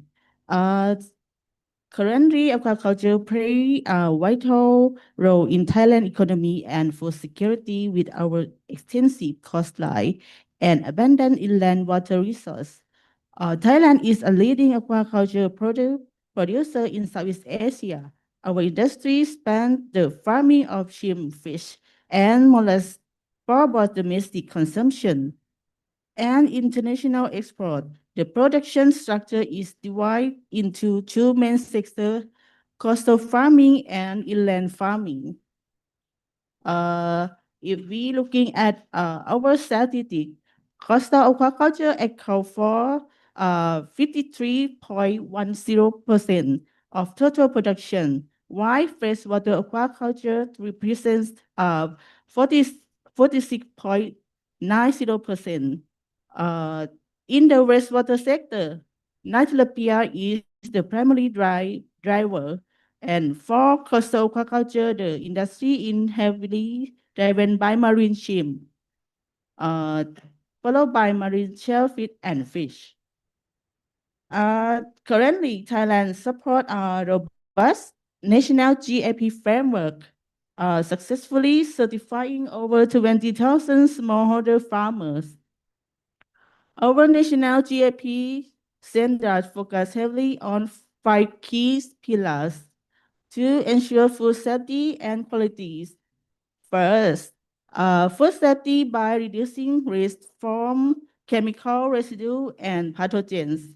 Second, product quality to produce clean and high quality aquatic animals that meet standards. Third, environmental management to minimize pollution, protect our aquatic ecosystem. Fourth, aquatic animal health to prevent and control aquatic animal disease. And fifth, traceability which enable tracking of the origin and production process from farm to table. Moving into the future, our biggest goal is to upgrade this certified farm using the BCG model. For example, we support our farmers to use solar energy to run farm equipment with reduced electricity costs and lower carbon emissions.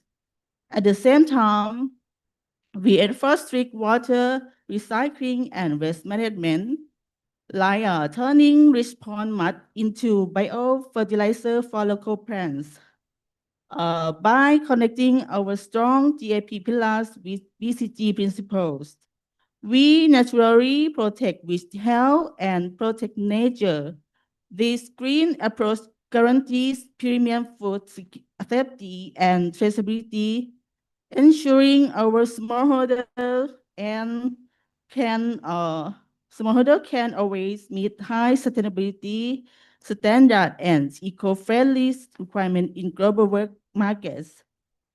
To make this partnership successful, Thailand suggests 2 ideas. One, tech adaptation for smallholders.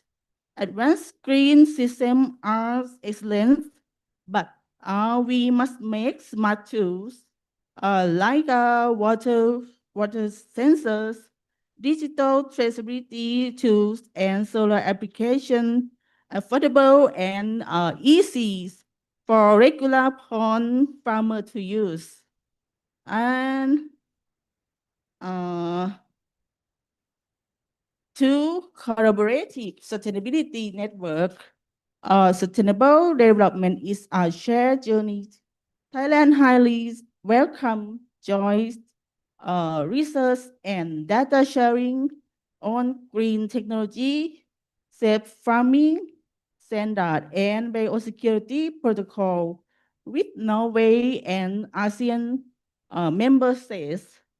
In conclusion, Thailand stands ready to share our field experience in GAP and BCG innovation. We look forward to working with Norway and our ASEAN neighbors to build a cleaner, safer, and truly sustainable future for aquaculture. Thank you. Thank you, Kate. When we talk about aquaculture, which includes shrimp, right? So I remember those days when we had the WTO dispute, one of the early WTO, World Trade Organization, dispute on shrimp. And when I was a student in Europe, and one of the things that I really appreciate, even with the dispute, we still get the Thai shrimps. So that is my lifesaver, actually. The consistent supply of the Thai shrimp, the best, like tiger shrimp, what do you call? Tiger prawns. Tiger prawns. I took this shrimp. Yeah, so those are the ones that really save up, because we normally do sambal udang if people here remember sambal udang. So with that, let me now segue to Ms. Lim Aige, the Malaysian focal point, to share on the Malaysia's perspective. Thank you. Thank you, Madam Moderator, Dr. Intan Mira. Good afternoon, Excellency Miriam Ruth, Ambassador of Norway to ASEAN, Dr. Kanchana Wanikon, Director for Sectoral Development of the ASEAN Secretariat, Mr. Nguyen Nguyen, Chairman of ASWGFi, Dr. Torjon, Research Director for NIVA, Dr. Arisman, Executive Director for CSEAS, Excellencies, ladies and gentlemen.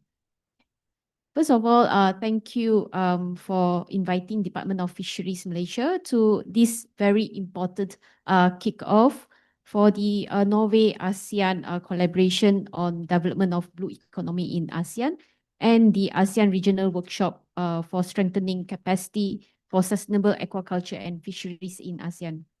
And I would like to applaud the wonderful work by Dr. Bart Obeck and his team from NIVA, who had accurately illustrate the current status of the aquaculture industry in ASEAN. And I would like to share the Malaysian experience in this. And in Malaysia, the national fisheries sector is very important. The sector, as in terms of production, of course, in terms of production, we would not be able to rival Indonesia, Thailand, and Vietnam. But it has supported the industry and our fishermen and farmers. And in 2024, we have a total production of 1.9 million ton metric. And we have achieved a self-sufficiency rate of 91%, and contributing 0.7 to our overall GDP. And of course, Dr. Rajendran mentioned just now, world per capita consumption is around 22 kilogram per person. But in Malaysia, our per capita consumption is double the amount consumption of the world average per capita consumption, which is standing at 48.1 kilogram per year. This shows how much we value our fisheries sector. And capture fisheries made up the largest share of the sector at the moment, 72.8%, and it supports 100,000 fishermen and with a total value of 11.4 billion. While aquaculture at the moment representing 26.7% of our total fisheries production. And it engages around 16,000 aquaculture farmers, which generates a value of around 4.4 billion ringgit Malaysia. And of course, I would like to highlight that this aquaculture sector, both aquaculture and fishery sector, is still very much dominated by small-scale farmers and fishermen, which made up around 80% of the total farmers and fishermen. So, which is why, in terms of for the perspective of this project, we need to look into into this group of small scale farmers, so that to make available the technology, the knowledge, the know-how, affordability of technology to our farmers and fishermen, farmers especially, for the purpose of this project. And by 2030, Malaysia actually aims to increase our production from aquaculture to contribute to 40% of our national fisheries production, which is to double up from the current production.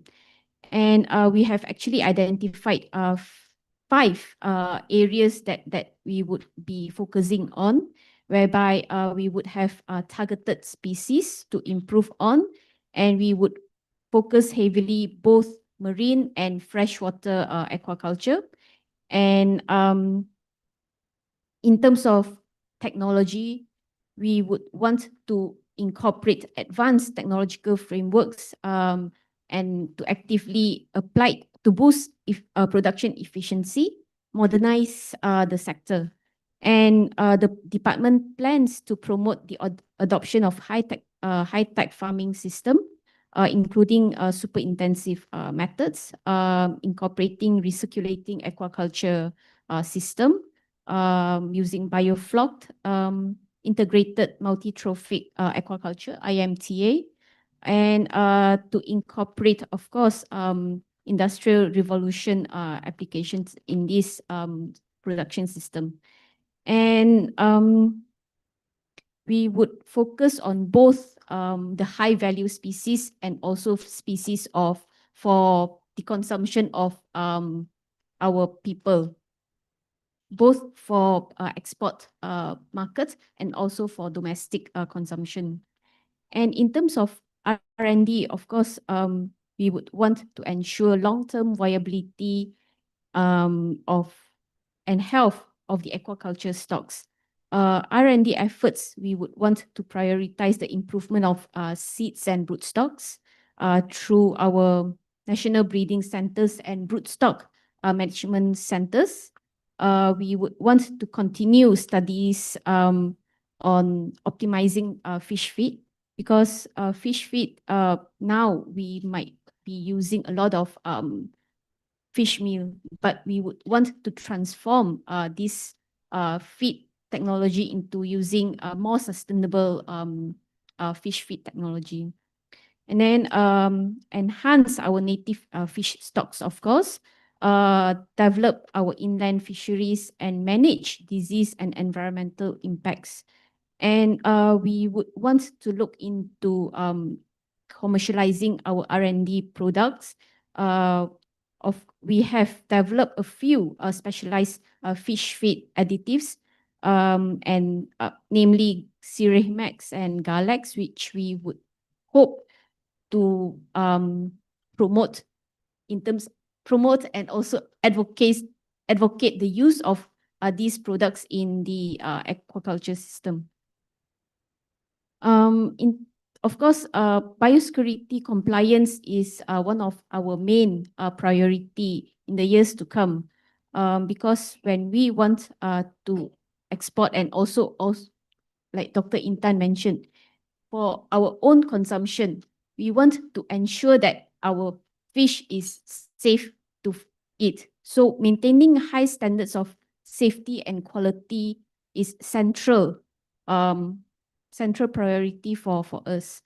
And this is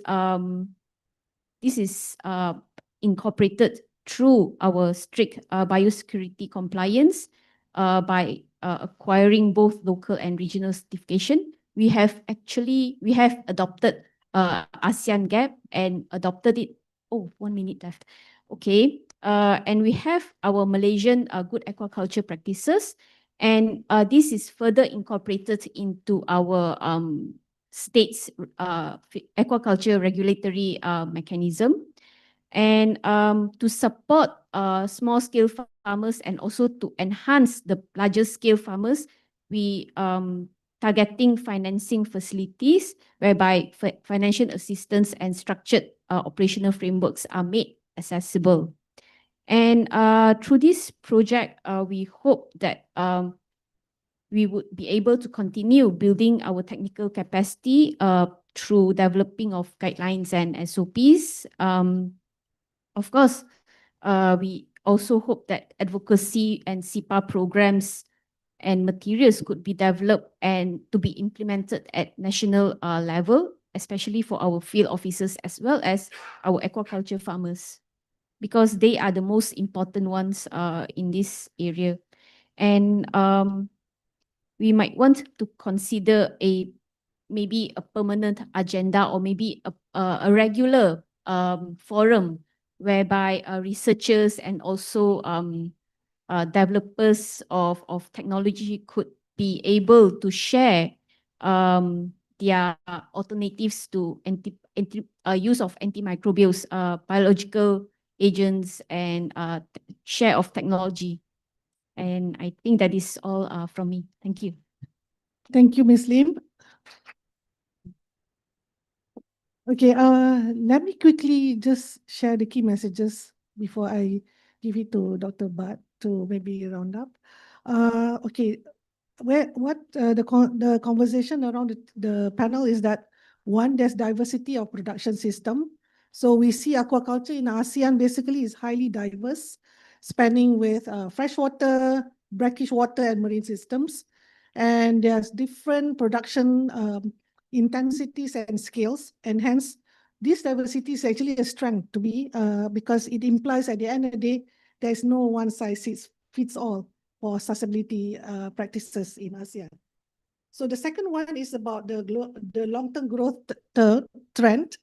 So we see that aquaculture production has grown significantly over the past decades, 1970 to 2023 from the statistics. So we see both value, volume are already increasing so steadily. However, the growth actually brings, the way I see ecosystem, is heavy on ecosystem. It brings to us the food safety questions and most of all the governance systems. And the third one will be the structural characteristics. So we see over 200 species alone farmed across ASEAN, amazing. And the strong role of the small scale producers. And at the end of the day, there's wide variation in technical capacity and regulation. And this is where we have to talk more, as proposed by Ms. Lim. And lastly, in terms of the emerging priority areas and issues, so we need to find maybe in terms of cooperation, perhaps alternatives to antibiotics and AMR management, environmental monitoring systems, microplastics and pollution, and lastly, of course, the capacity building and the knowledge exchange. So with that, I give to Dr. Bhatt to maybe share some response to the proposals. Thank you. Thank you. And I wish to thank all the panelists here for their input and for their feedback. This is highly appreciated. And I think what we learned is that there are lots of points of common interests, and I think that we can look forward to a very interesting collaboration. And I think that one thing that is very firmly underlined here today is that it's a very exciting time here. There are strong ambitions for the future of the aquaculture sector, and there's also ambitious strategies to improve the sustainability across the sectors, which I think is probably shared by everyone here in the room. And it's about finding the right places of common interest where we can move forward, I think. And we received some very good input here today, and I think some topics stand out as very important for the project and for everyone involved. And one thing is the alternatives to antibiotics. There are many very different paths one can take there, and there's the clear signal of interest in collaborative efforts on this is very encouraging, I think. And I'm convinced that there's lots of good work that can be done in collaboration there. Also, Another key topic here, I think, is the structural diversity, as you just mentioned, and the importance of small-scale farmers in this. Because as we've said several times now, the transferability of the Norwegian experience is limited if one does not take into account some of these structural differences. And of course, the small-scale farmers' dominance in the region is one of these crucial aspects, because how one can implement knowledge and how one can implement solutions and how one can take the cost of the different solutions and the monitoring, for instance, will be very, very different according to whether you are a family farmer or whether you are a big company. So of course, these are very important differences that we have to keep in mind when we move forward in this project. And I've taken very eager notes on all of the excellent inputs received today. So thank you very much. Thank you, Dr. Butt. I think the time is really jealous of us. I will give just one chance to anyone who would like to make any burning question. Anybody? Any burning question to the panel? Although I must say that they pretty covered all. Yeah. Or maybe perspective from other countries, Philippines or Myanmar. Or I think if there's okay, is everybody satisfied? So let us all give a round of applause to the speakers. Thank you.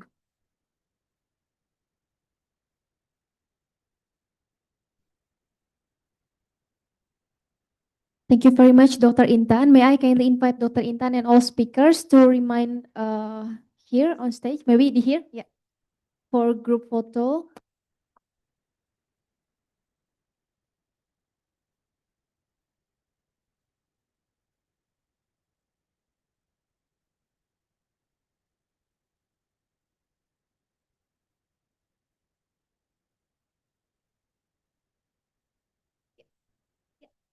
For take a picture, please.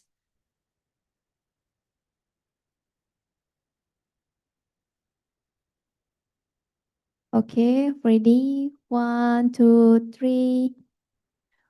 1, 2, 3. Okay. Thank you very much, Dr. Intan, for leading today's discussion so effectively. And thank you to all speakers for enriching exchange of experience and ideas. Excellencies, distinguished guests, ladies and gentlemen. We will now have a 15-minute tea break. Please enjoy the tea break provided and take outside this room and take this opportunity to continue informal exchange with participants. Thank you.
Distinguished guests, ladies and gentlemen, we would like to kindly invite all participants to return to the room as the program will resume shortly. Thank you.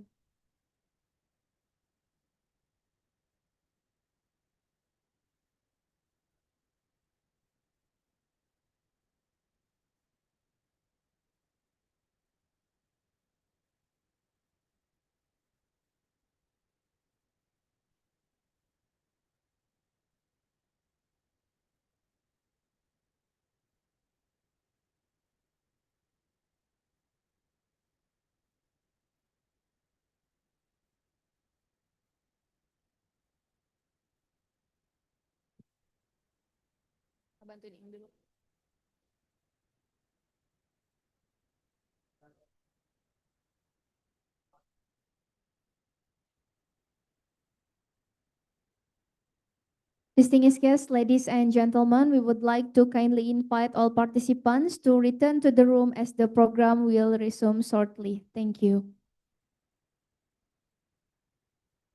Distinguished participants, kindly take the available seat in the second row. Yeah.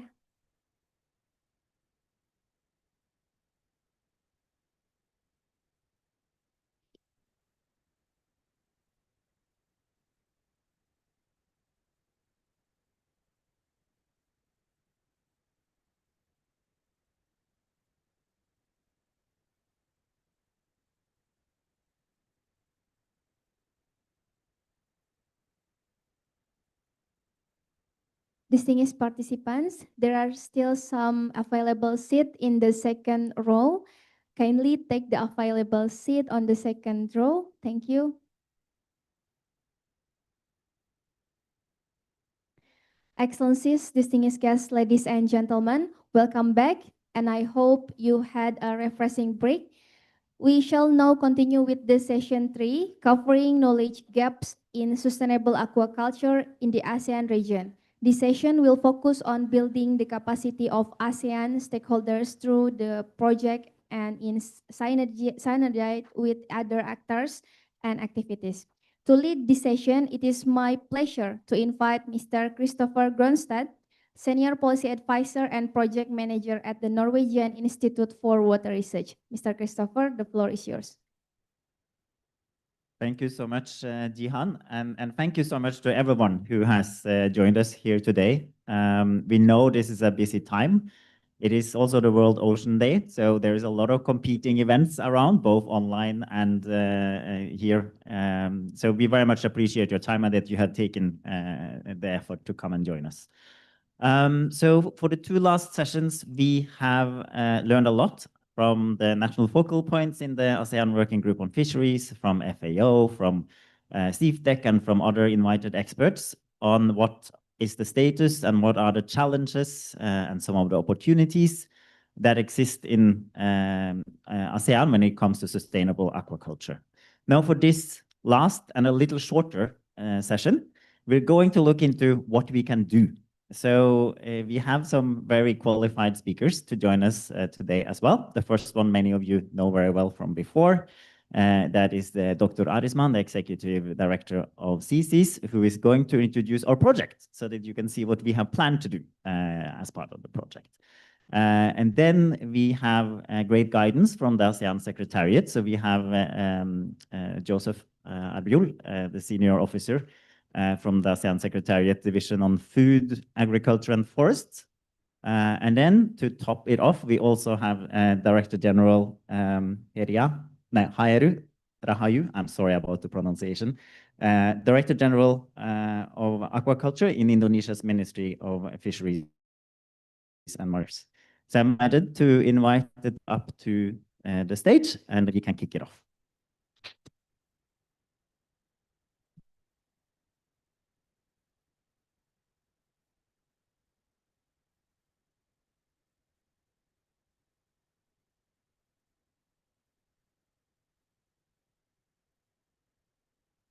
And I think you, Arisman, you are going to have a presentation, right? Yes. So do you prefer to sit or do you prefer to stand? Yeah, you decide. But I think in the interest of time, we just kick it off. So please take us away.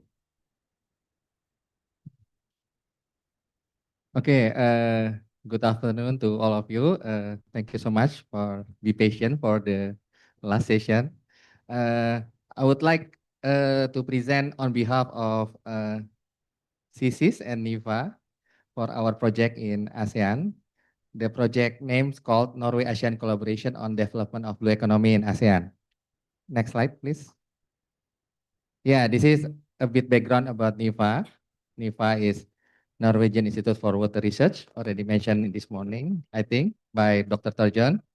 Next. This is about our think tank. We work with ASEAN almost 12 years. With NIVA, I think almost 10 years. Next. Yeah, as we know that this morning also a lot of discussion about the commitment and activities on blue economy.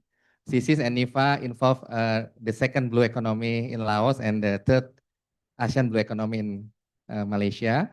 That's why the discussion with Dr. Kanchana start during this kind of forum. Next. Yeah, this is the project objective.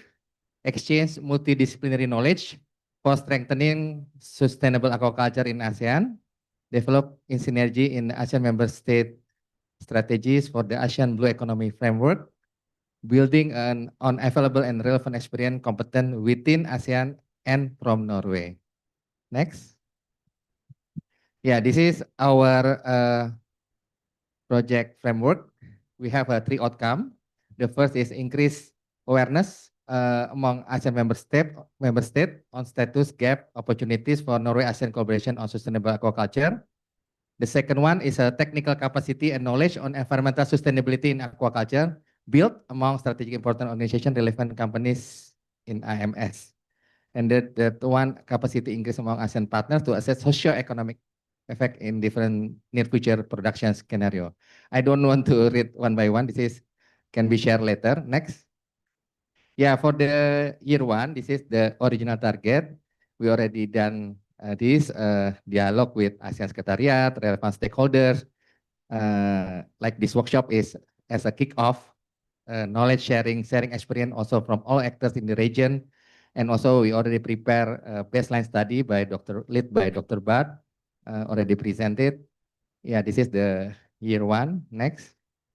And then we also would like to targeting several training and webinar, including workshop on standardization and methodology for testing.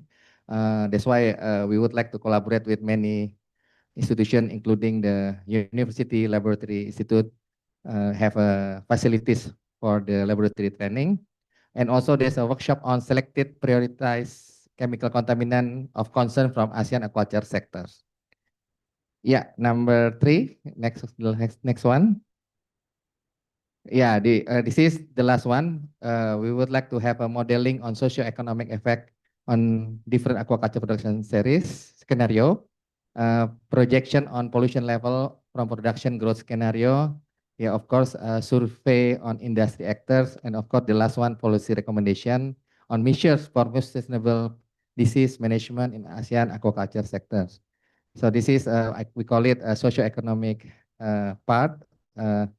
Okay, next one. Yeah, this is, we visited Thailand and Malaysia, I think 4 days ago. We had a meeting with Deputy Secretary General of CIFDEC in Bangkok. We met the Dean of Faculty of Fisheries, CSEAS University in Thailand, including visiting their laboratory. And then in Malaysia, we had a meeting with Malaysia Focal Point and also visited their laboratory facilities, Fisheries Biosecurity Center under Department of Fisheries, Malaysia. Yeah, next. Yeah, this is today the kickoff, and then we also will focus on the alternative to antimicrobial in aquaculture, like I mentioned about standardization or methodology for testing, because in ASEAN we need harmonize the policy, the standard, the regulation among ASEAN member states. I think that's all, right? Thank you. Look forward for discussion. Thank you so much, Arisman. And as you have noticed, there is a lot that this project is supposed and expected to deliver and to achieve and to do. So we have a lot of work ahead, but luckily we are not alone. We have great support and guidance from the ASEAN Secretariat, here represented by Joseph. One of the reasons we are spending some time on establishing the baseline and getting to know the national focal points and all the other relevant stakeholders is that this region is not new to us, but aquaculture in an ASEAN setting is quite new to us, and also this particular working group of ASEAN is also new to us. So we're spending some time on that, and it's been really helpful to have Joseph and his colleagues supporting us. So we look forward to getting some more of that guidance now, Joseph.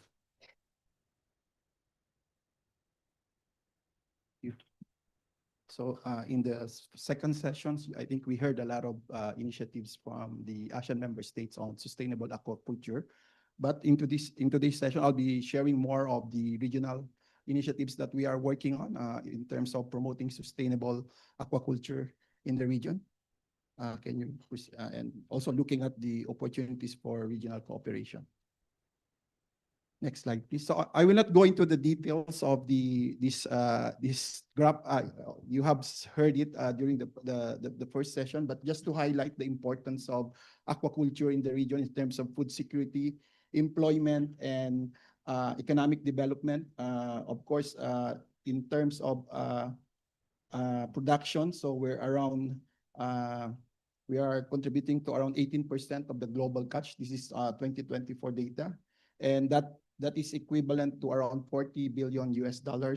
Of course, in terms of employment, ASEAN in the aquaculture sector, around 5 million, 5.5 or yeah, 5.5 million people are engaged in aquaculture, and that's around 20% of the global workforce in the aquaculture globally, and also in the ASEAN around 30%.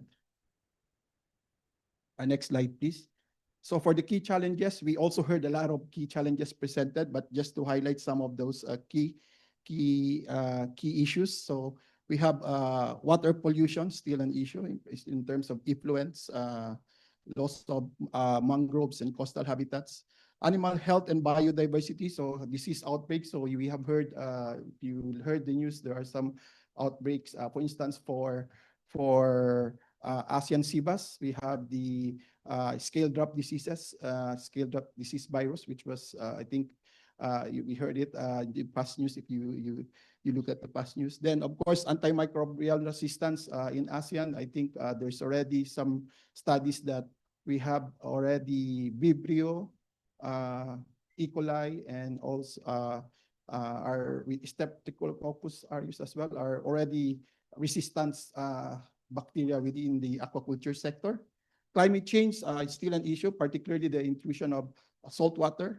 We are experiencing that in the Mekong region area as well. So where you have a lot of intrusion of salt water in the freshwater aquaculture system. Of course, sustainable feed sourcing. So fish meal is usually coming from the wild sector, wild or from the fish capture.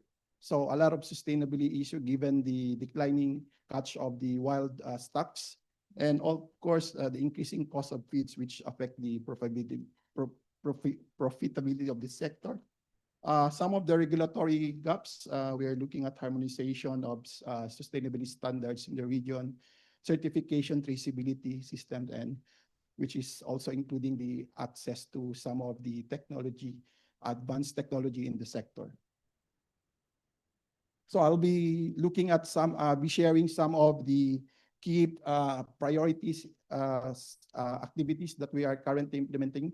This pertains to the promotion of good aquaculture practices and aquatic animal health management, and also other activities related to trade and regional cooperation. So in ASEAN, we have already developed the ASEAN Good Aquaculture Practices for standards for food fish. This covers 4 modules: food safety, animal health and welfare, environmental integrity, as well as a socio-economic aspect. Member states are on the process of aligning their national standards with ASEAN standard. We just had our meeting, export working group meeting last week, and so far we're doing a significant progress wherein we reach around 80 to 100% aligned from most of the national standard within the ASEAN standard. We are also working on the new standards for seaweeds. This is with the support of Italy, so we're working with them to come up with the new standards for seaweeds. Then the GAQP certification scheme as well. This was just adopted last year by our agriculture ministers, and we are on the process of promoting this initiative as well. It covers the requirements for inspection, certification of aquaculture farms. Of course, these standards and certification mechanism are very voluntary.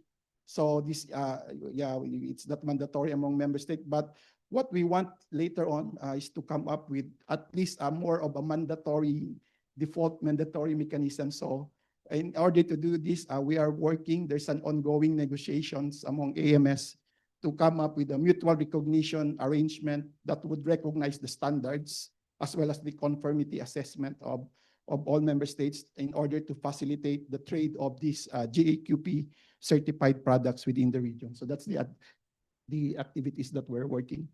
Of course, there are some training on GAQP for extension workers and auditor, which was just recently completed or done last with the cooperation of CIFDEC and JICA, I think last April and May. Next slide, please.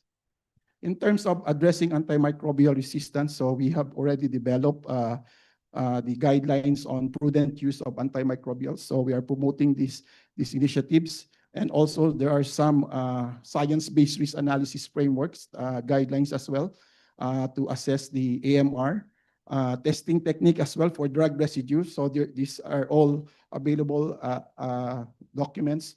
I think what we need more is on the training capacity on the conduct of this, performing risk analysis as well as drug residue detection. I think with the support of Singapore, they conducted a regional assessment to evaluate the laboratory as well as surveillance capacities of AMS in terms of addressing AMR. So we did an assessment using the assessment tool for laboratory and AMR surveillance, or we call it Atlas system, which was developed by FAO.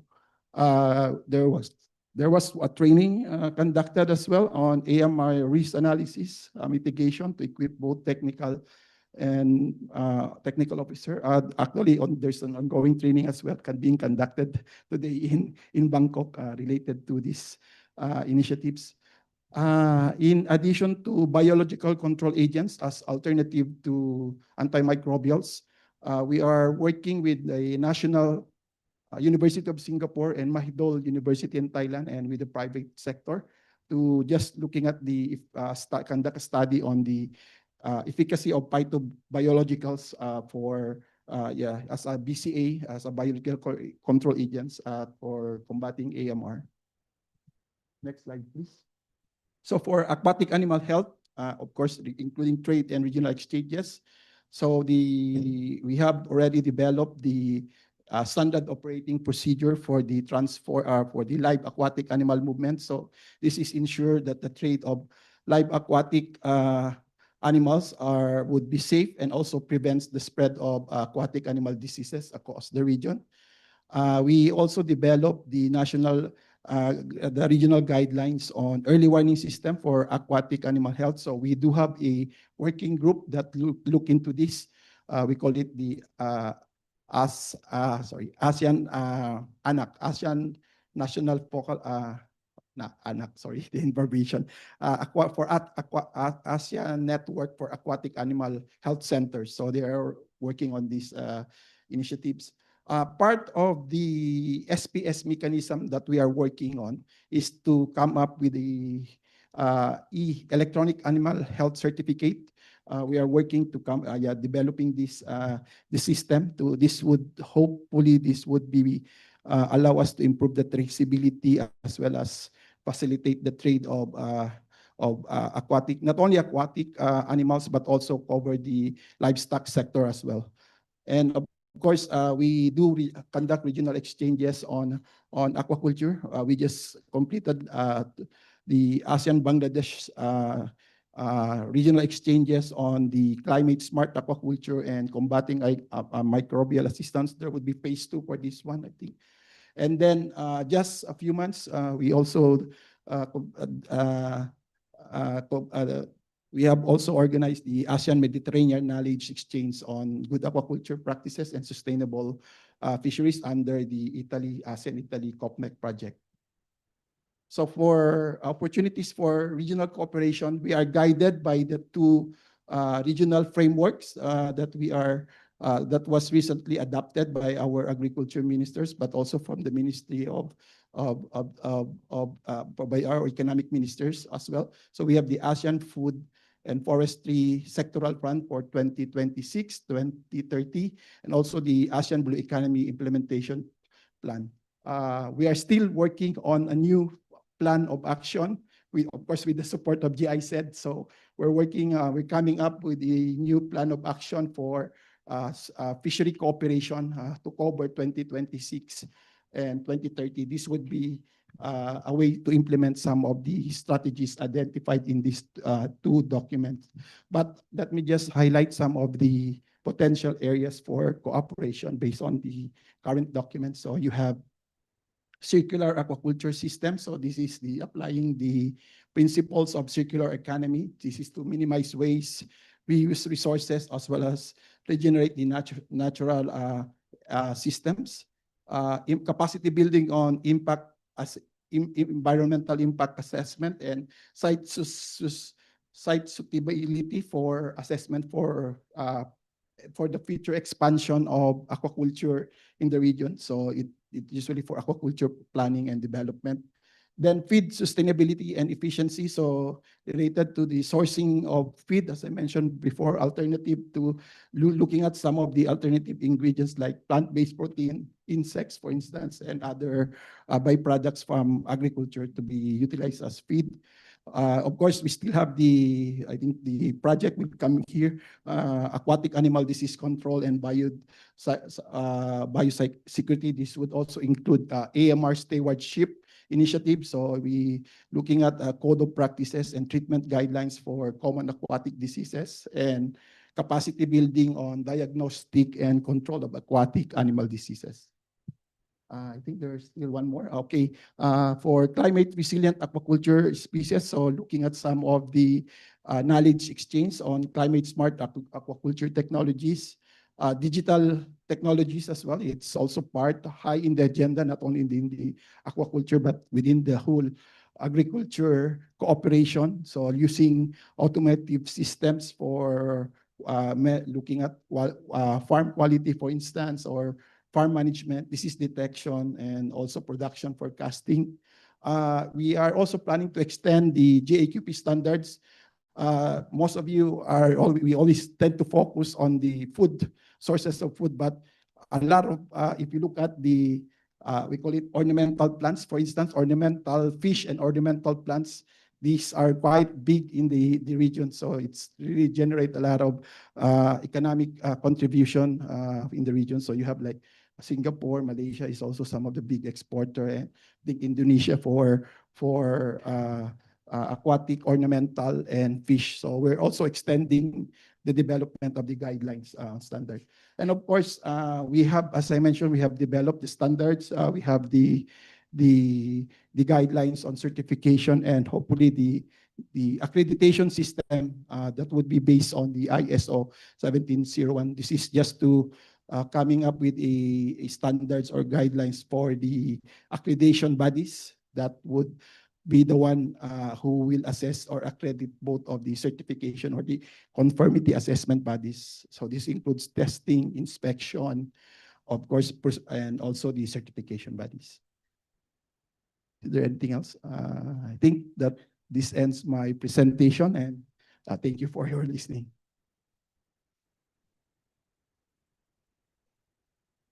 Thank you so much, Dr. Joseph. We lean on you for a lot of technical and administrative support, but it's also very good to know that there are all these processes that we can build upon when we're implementing the project.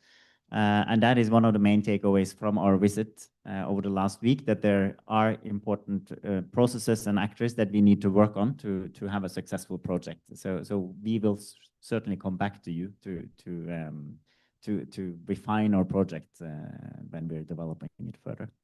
Now, our last speaker, Dr. Rahayu, Director General.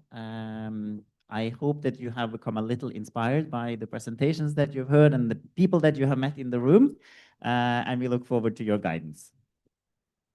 Thank you, Christopher. Okay, ladies and gentlemen, good afternoon. So my name is TB. I'm a DG of Aquaculture in Ministry of Marine Affairs and Fisheries. I'm happy to be here, but I'm a little bit sad as well because I'm the last speaker. So all the substances has already shared by the previous speaker. Why am I here? Because at least 3 key points being discussed. First is blue economy. The second one is aquaculture, but not only aquaculture, but sustainable aquaculture. That's quite important. And the last one is talking about the ASEAN. ASEAN meaning that we have to synergize each other. So 3 key points is quite important for this afternoon talk. So I don't have a project. I just have the policy because we are the government. So that is why our production is policy. So I would like to share with you all a little bit about what actually the government, especially the Ministry of Marine Affairs and Fisheries, does for this aquaculture development. Let's start. So we have to start first with the ASEAN. Why sustainable aquaculture important for the ASEAN? Yes. ASEAN is not only Indonesia. There is other. We have bigger brotherhood, starting from Timor-Leste, Vietnam, and Singapore, and others. So a lot of issue related in aquaculture. Why? Because look here, issue about food security, about nutrition, about employment, about export earning, about coastal livelihood, and so on. And then aquaculture is the backbone of the ASEAN fisheries production. Look here, we have certain data. 50%, also 54% of ASEAN fisheries production volume came from the aquaculture. Yeah. And then 91% Asia account for more than 90%, and 91% of the global aquaculture output, and 130.9 million tons of the global aquaculture. So that is why I think aquaculture in ASEAN is quite a big opportunity to be discussed. Okay, next slide. Still talking about the ASEAN region. A lot of challenges actually. Yeah, my colleague has already described a little bit about challenges. So more or less the same. Since aquaculture in ASEAN still in the artisanal fisheries, you know, traditional one, small scale, and then limited technology adoption, and then weak value chain, environmental degradation, and then climate change impact, and then diseases outbreak, and then antimicrobial resistance. Now this issue is really very, very sensitive. Even in Europe, you know, DG Sante is very strict with the antimicrobial use. Yeah, and then last but not the least, limitation financial access. That's this is the general challenges in ASEAN aquaculture. Next slide. So now, since we are in Indonesia, I'm as a DG of aquaculture. Now, our ministry has already a big policy to implement the blue economy concept. The first policy, since we believe that all the world is consists of the waters, including Indonesia. Indonesia is 70 to 80% is the water.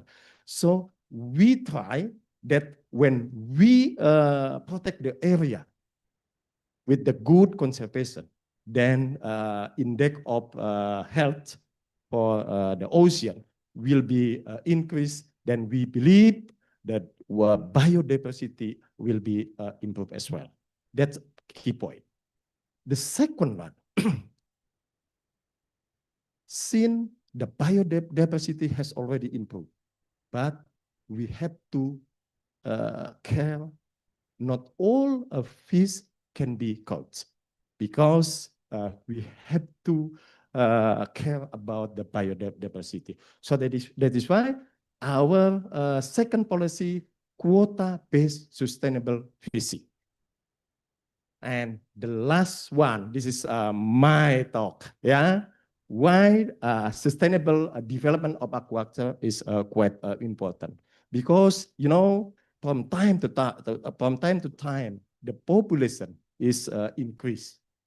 And we control not all fish can be caught from the ocean. So that is why the answer is aquaculture. Yeah. And number 4, we have to monitor. Indonesia has a lot of islands, you know, more than 17,000 islands. So we have to monitor and manage the coastal area and small island. And the last issue, I think we just discussed a little bit about the issue of microplastic. So that is why the cleaning up the plastic waste in the ocean is one of our big issues as well. This is the 5 concepts of blue economy being implemented by the ministry. Okay, next slide. Yes, I would like to share with you, this is about our production trend.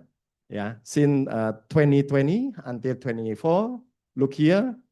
We are not happy anyway, because the aquaculture is more or less still flat. But we expect the aquaculture production should increase, and then capture fisheries should be at least, you know, and decline. Yeah, that's our vision. Yeah, aquaculture improve, and then capture fisheries stable or even decline. And we happy as well, because the blue economy, yeah, look here, The green one is the production of seaweed. Seaweed is good for the carbon absorption. So carbon trading and so on. I think the aquaculture is one of the source can be contribute for the carbon trade. So this is actually about the Indonesian situation for aquaculture production. Next slide. Yes, this is the main issue actually. Yeah, what we are doing in KKP, Ministry of Marine Affairs and Fisheries, only one slide actually. I just mentioned the challenges. The challenges is meeting with the global protein need. Yes, and then our answer is the blue food, because we believe the blue food can one of the key success to answer this issue, and then we implement with the blue economy concept. Yes, 1, 2, 3, 4, and 5. And then when we are talking about the aquaculture, so many commodities, so many species can be cultured anyway, but we don't have enough energy. We don't have enough time. We don't have enough money. We don't have enough human resources and so on. So that is why we now, for time being, focus in 5 commodities. First is shrimp, and then the second one is seaweed. The third one is tilapia. Number 4 is crab, and then the last one is lobster. Now we are focused with the 5 commodities. Yeah, and the situation here, we are not so happy anyway. Seaweed and tilapia, we are still number 2. Actually, if there is no China, Indonesia is number 1. And then crab, we are number 3, and then shrimp, sometime number 5, sometime number 4. Yeah, so we are eager to race with the Ecuador, and then India, and then Vietnam. Yeah, okay. Now, so when we talking about the sustainable aquaculture, yes, the issue of the sustainability, so many issues. Yeah, I believe, yeah, at least since we have already identified in Indonesia, at least there are 7 issues related with the sustainable. The first about spatial planning. You know, Indonesia is very big country, but the spatial planning is not a really good manner. So that is why, you know, sometimes a lot of conflict between stakeholders. That's our issue. The second issue is about the global economy. Yes, I think last year, Mr. Trump has already had to say issue with the new policy. Then, of course, make us, including Indonesia, is very difficult. And then number 3 is about food security. I think our brother has already touched about this. And then number 4 is traceability. Yes. Global market, they have a really detailed. Let's say America. America buy shrimp from where? From Asia. Which Asia? Southeast Asia. Which Southeast Asia? Indonesia. Which Indonesia? Central Java. Which province? Which how to say regency, and so on and so on. So traceability is quite important. And then number 5 is animal welfare. Yeah, this is now becoming a hot issue as well. And then best practices, such as for the shrimp. We believe our best practices about 40 ton per hectare per cycle.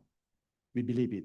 Yeah, but many people, no, that is too small. We have already reached 60 ton per hectare per cycle. Okay, we don't care about that. Why? Because we concerned with the concept sustainability. Otherwise, 1, 2, 3 harvesting, that's okay, but after that's getting collect. Yeah, so that is why we try to manage in how to say in the stable situation. And then the last one is talking about the efficiency. Yeah, efficiency is quite important as well. So I think according to our situation here in Indonesia, 7 key principles of sustainability is now being considered to be handled carefully.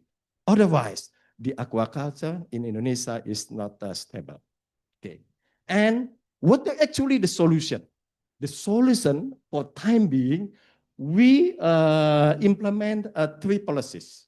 First, since we realize 70 to 90% aquaculture in Indonesia in the traditional manner, so we try to give them education, how to educate them, yeah, by creating the modeling. If you go to Kebumen, 2 weeks ago, I think the Mr. President came there and harvest shrimp.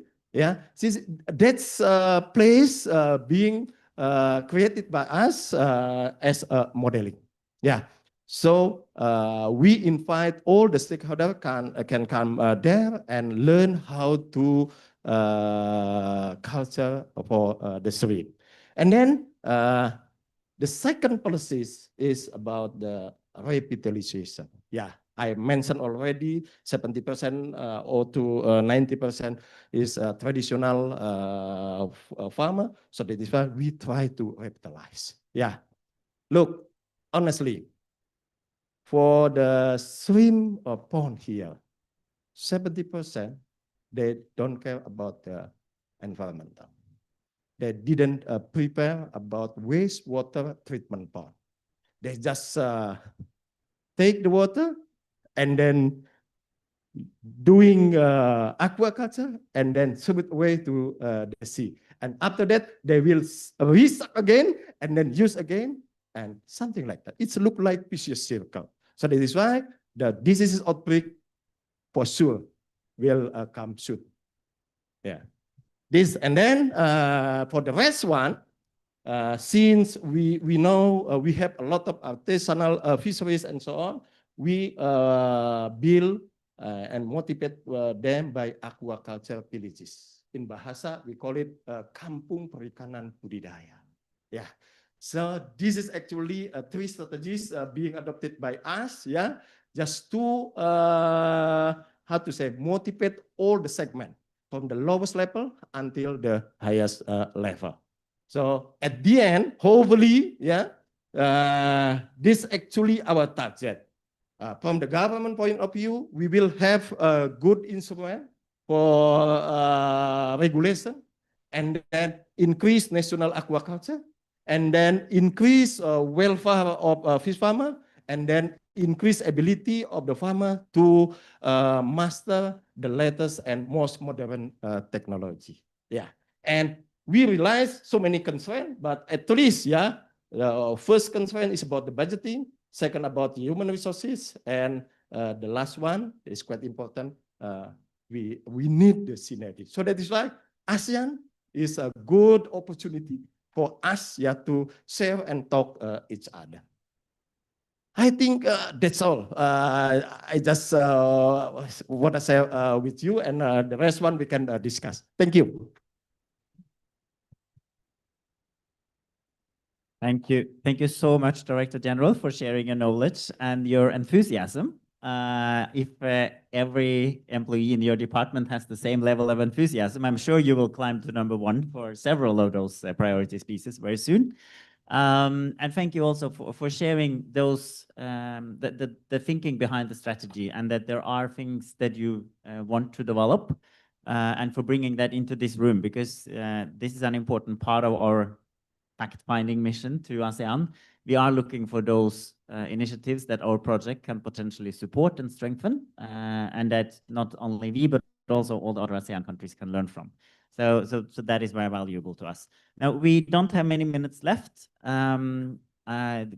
3 to be very exact. So if there is anyone who wants to comment, this is an opportunity for that. Or if there is a question to one of the speakers, but you have to be very brief. I see one gentleman with the light blue. Hi, please introduce yourself and also please say which of the speakers you would like to address. Thank you. Good afternoon, everyone. My name is Andrea D'Ambruoso. I am the project manager of COPMEC, which is the Italian project that Joseph was mentioning. And yeah, because I work for the Mediterranean Agronomic Institute of Bari, not Bali, it's Bari in South Italy. And of course, as other implementing agency here, our work is to support the ASEAN member states. But supporting the ASEAN member states in concrete means also support the people, the local population. And so my question, it can be addressed to Joseph in representative of ASEAN, but to all the speakers, how we can better support the local population, because we know, or at least we pretend to know how to do policy support to the institution. For example, in Italian project, we took the existing good aquaculture practices and we translated into national language, because so far the good aquaculture practice were only in English. So we're still on a policy level, decision-making level. So what can be an approach for us, Italy, for other implementing agency to be effective on the ground? Because at the end, we are talking about food security.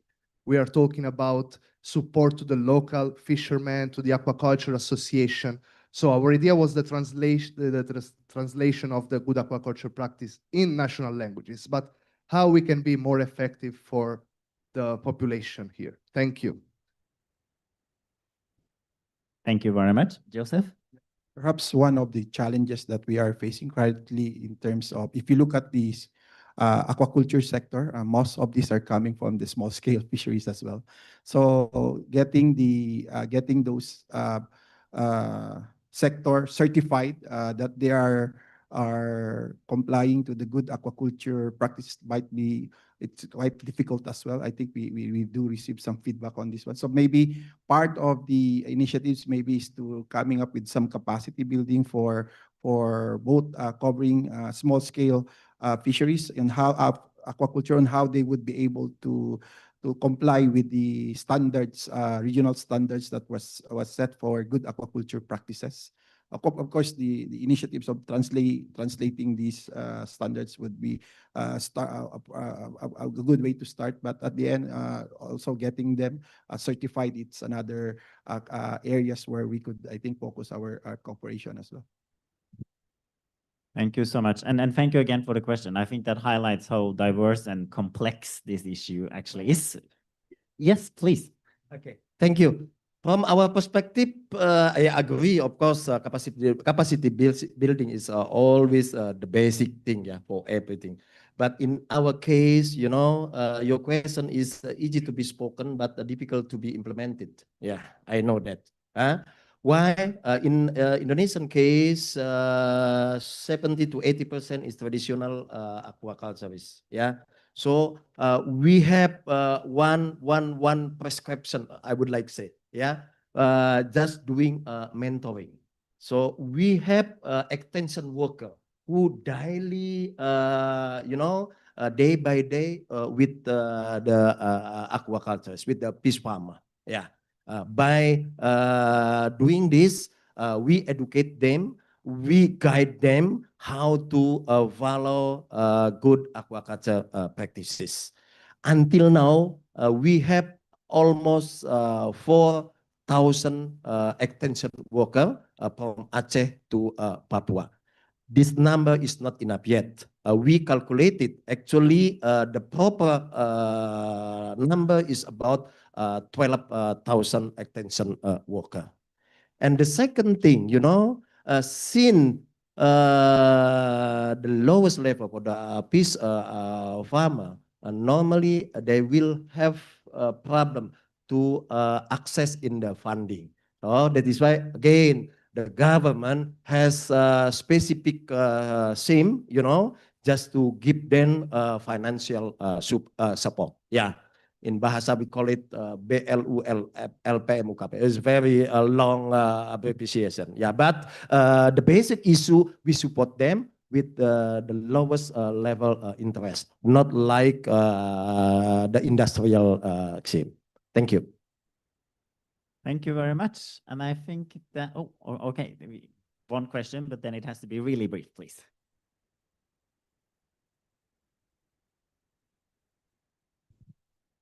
Good afternoon, thank you. My name is Kadek from WCS Indonesia program as a social specialist for marine team. In line with Andreas' question, there is so much insightful and optimistic about the aquaculture I hear today.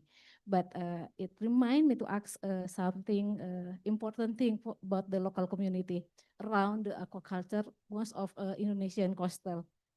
The first question, beyond the production and economic and also the environmental, what indicators are ASEAN considering to assess social inclusion or livelihood resiliency and equity outcome of sustainable aquaculture?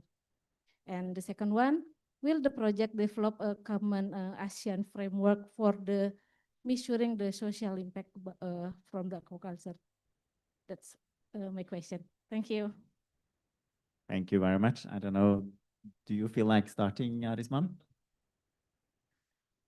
Yes, of course, we are not ambitious enough to have the one you suggest, but when it comes to the social impact as well as the vulnerability in the coastal area, of course, is one of our component. But that's why, since this project is just start, also we would like to see how effective, because we also learn from other project. I believe in the room there's also already several project, so we also have a synergy, hopefully, like also mentioned by the DG, small scale fisheries, yeah, mentoring. Also, we are thinking to have a collaboration with university as well in ASEAN, because to reach out not only the student but also the community.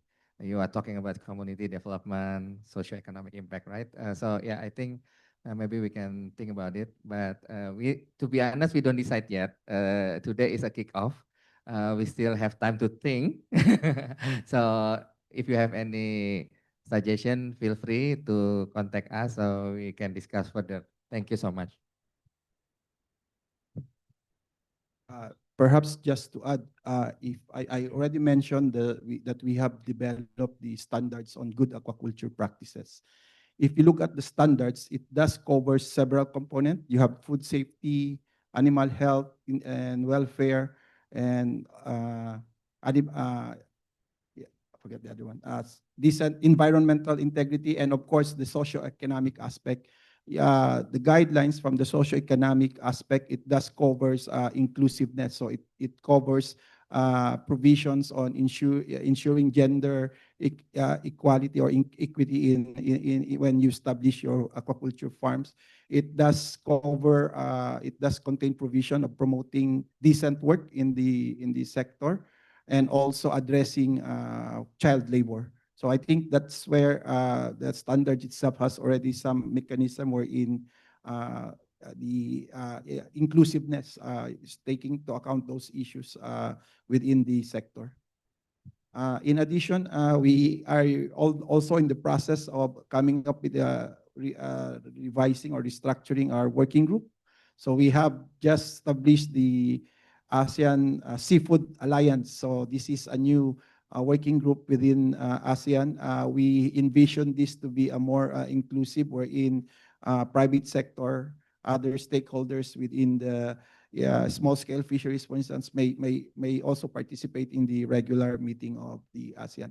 So it's still, this is just, I think we will be, this year would be the first meeting. So we're trying to discuss how these initiatives will operationalize later on. So, but anyway, the whole concept is looking at inclusivity, wherein other sector could also join in the participations in various meeting of the Sectoral Working Group on Fisheries. The simple answer, Madam, just engage each other. Yes, yeah, we have tried triple helix, and then pentahelic, hectahelic, multiple. Even we have already tried helicopter view as well, but sometimes it is not succeed, because when we are not engaged each other is a very complicated thing. Yeah, such as I just mentioned, we created modeling in Central Java. So we use all the local people as the labor.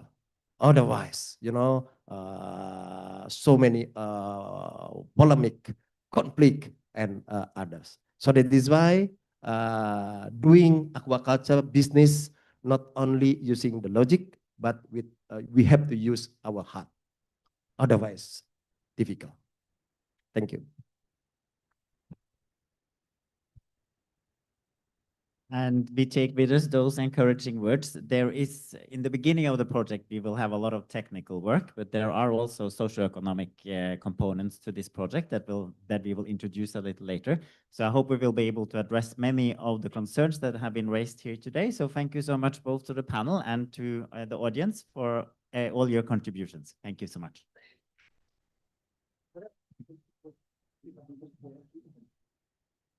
Thank you very much, Mr. Christopher. May I kindly invite Mr. Christopher and all speakers to stand here for photo group.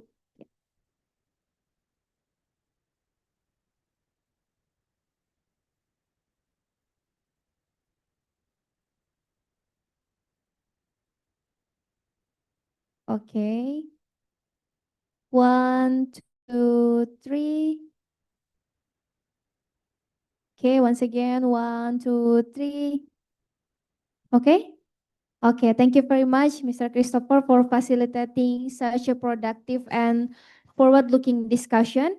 Excellencies, distinguished guests, ladies and gentlemen, we have now come to the end of today's program. Before we conclude, we are pleased to inform you that dinner has been prepared just outside this room. We warmly invite all participants to join us and enjoy the refreshment. On behalf of the organizer, I would like to express our sincere appreciation for your present, active participation, and valuable contribution to the kick-off of the Norway-ASEAN collaboration on development of blue economy in ASEAN and the ASEAN Regional Workshop Strengthening Capacity for Sustainable Aquaculture and Fisheries in ASEAN. May the networks established and strengthened through this workshop continue to support our shared aspiration for sustainable, resilient, and inclusive blue economy in ASEAN. Thank you once again for your participation. We wish everyone a safe journey home and look forward to further collaboration. Have a pleasant evening and enjoy the dinner. Thank you very much.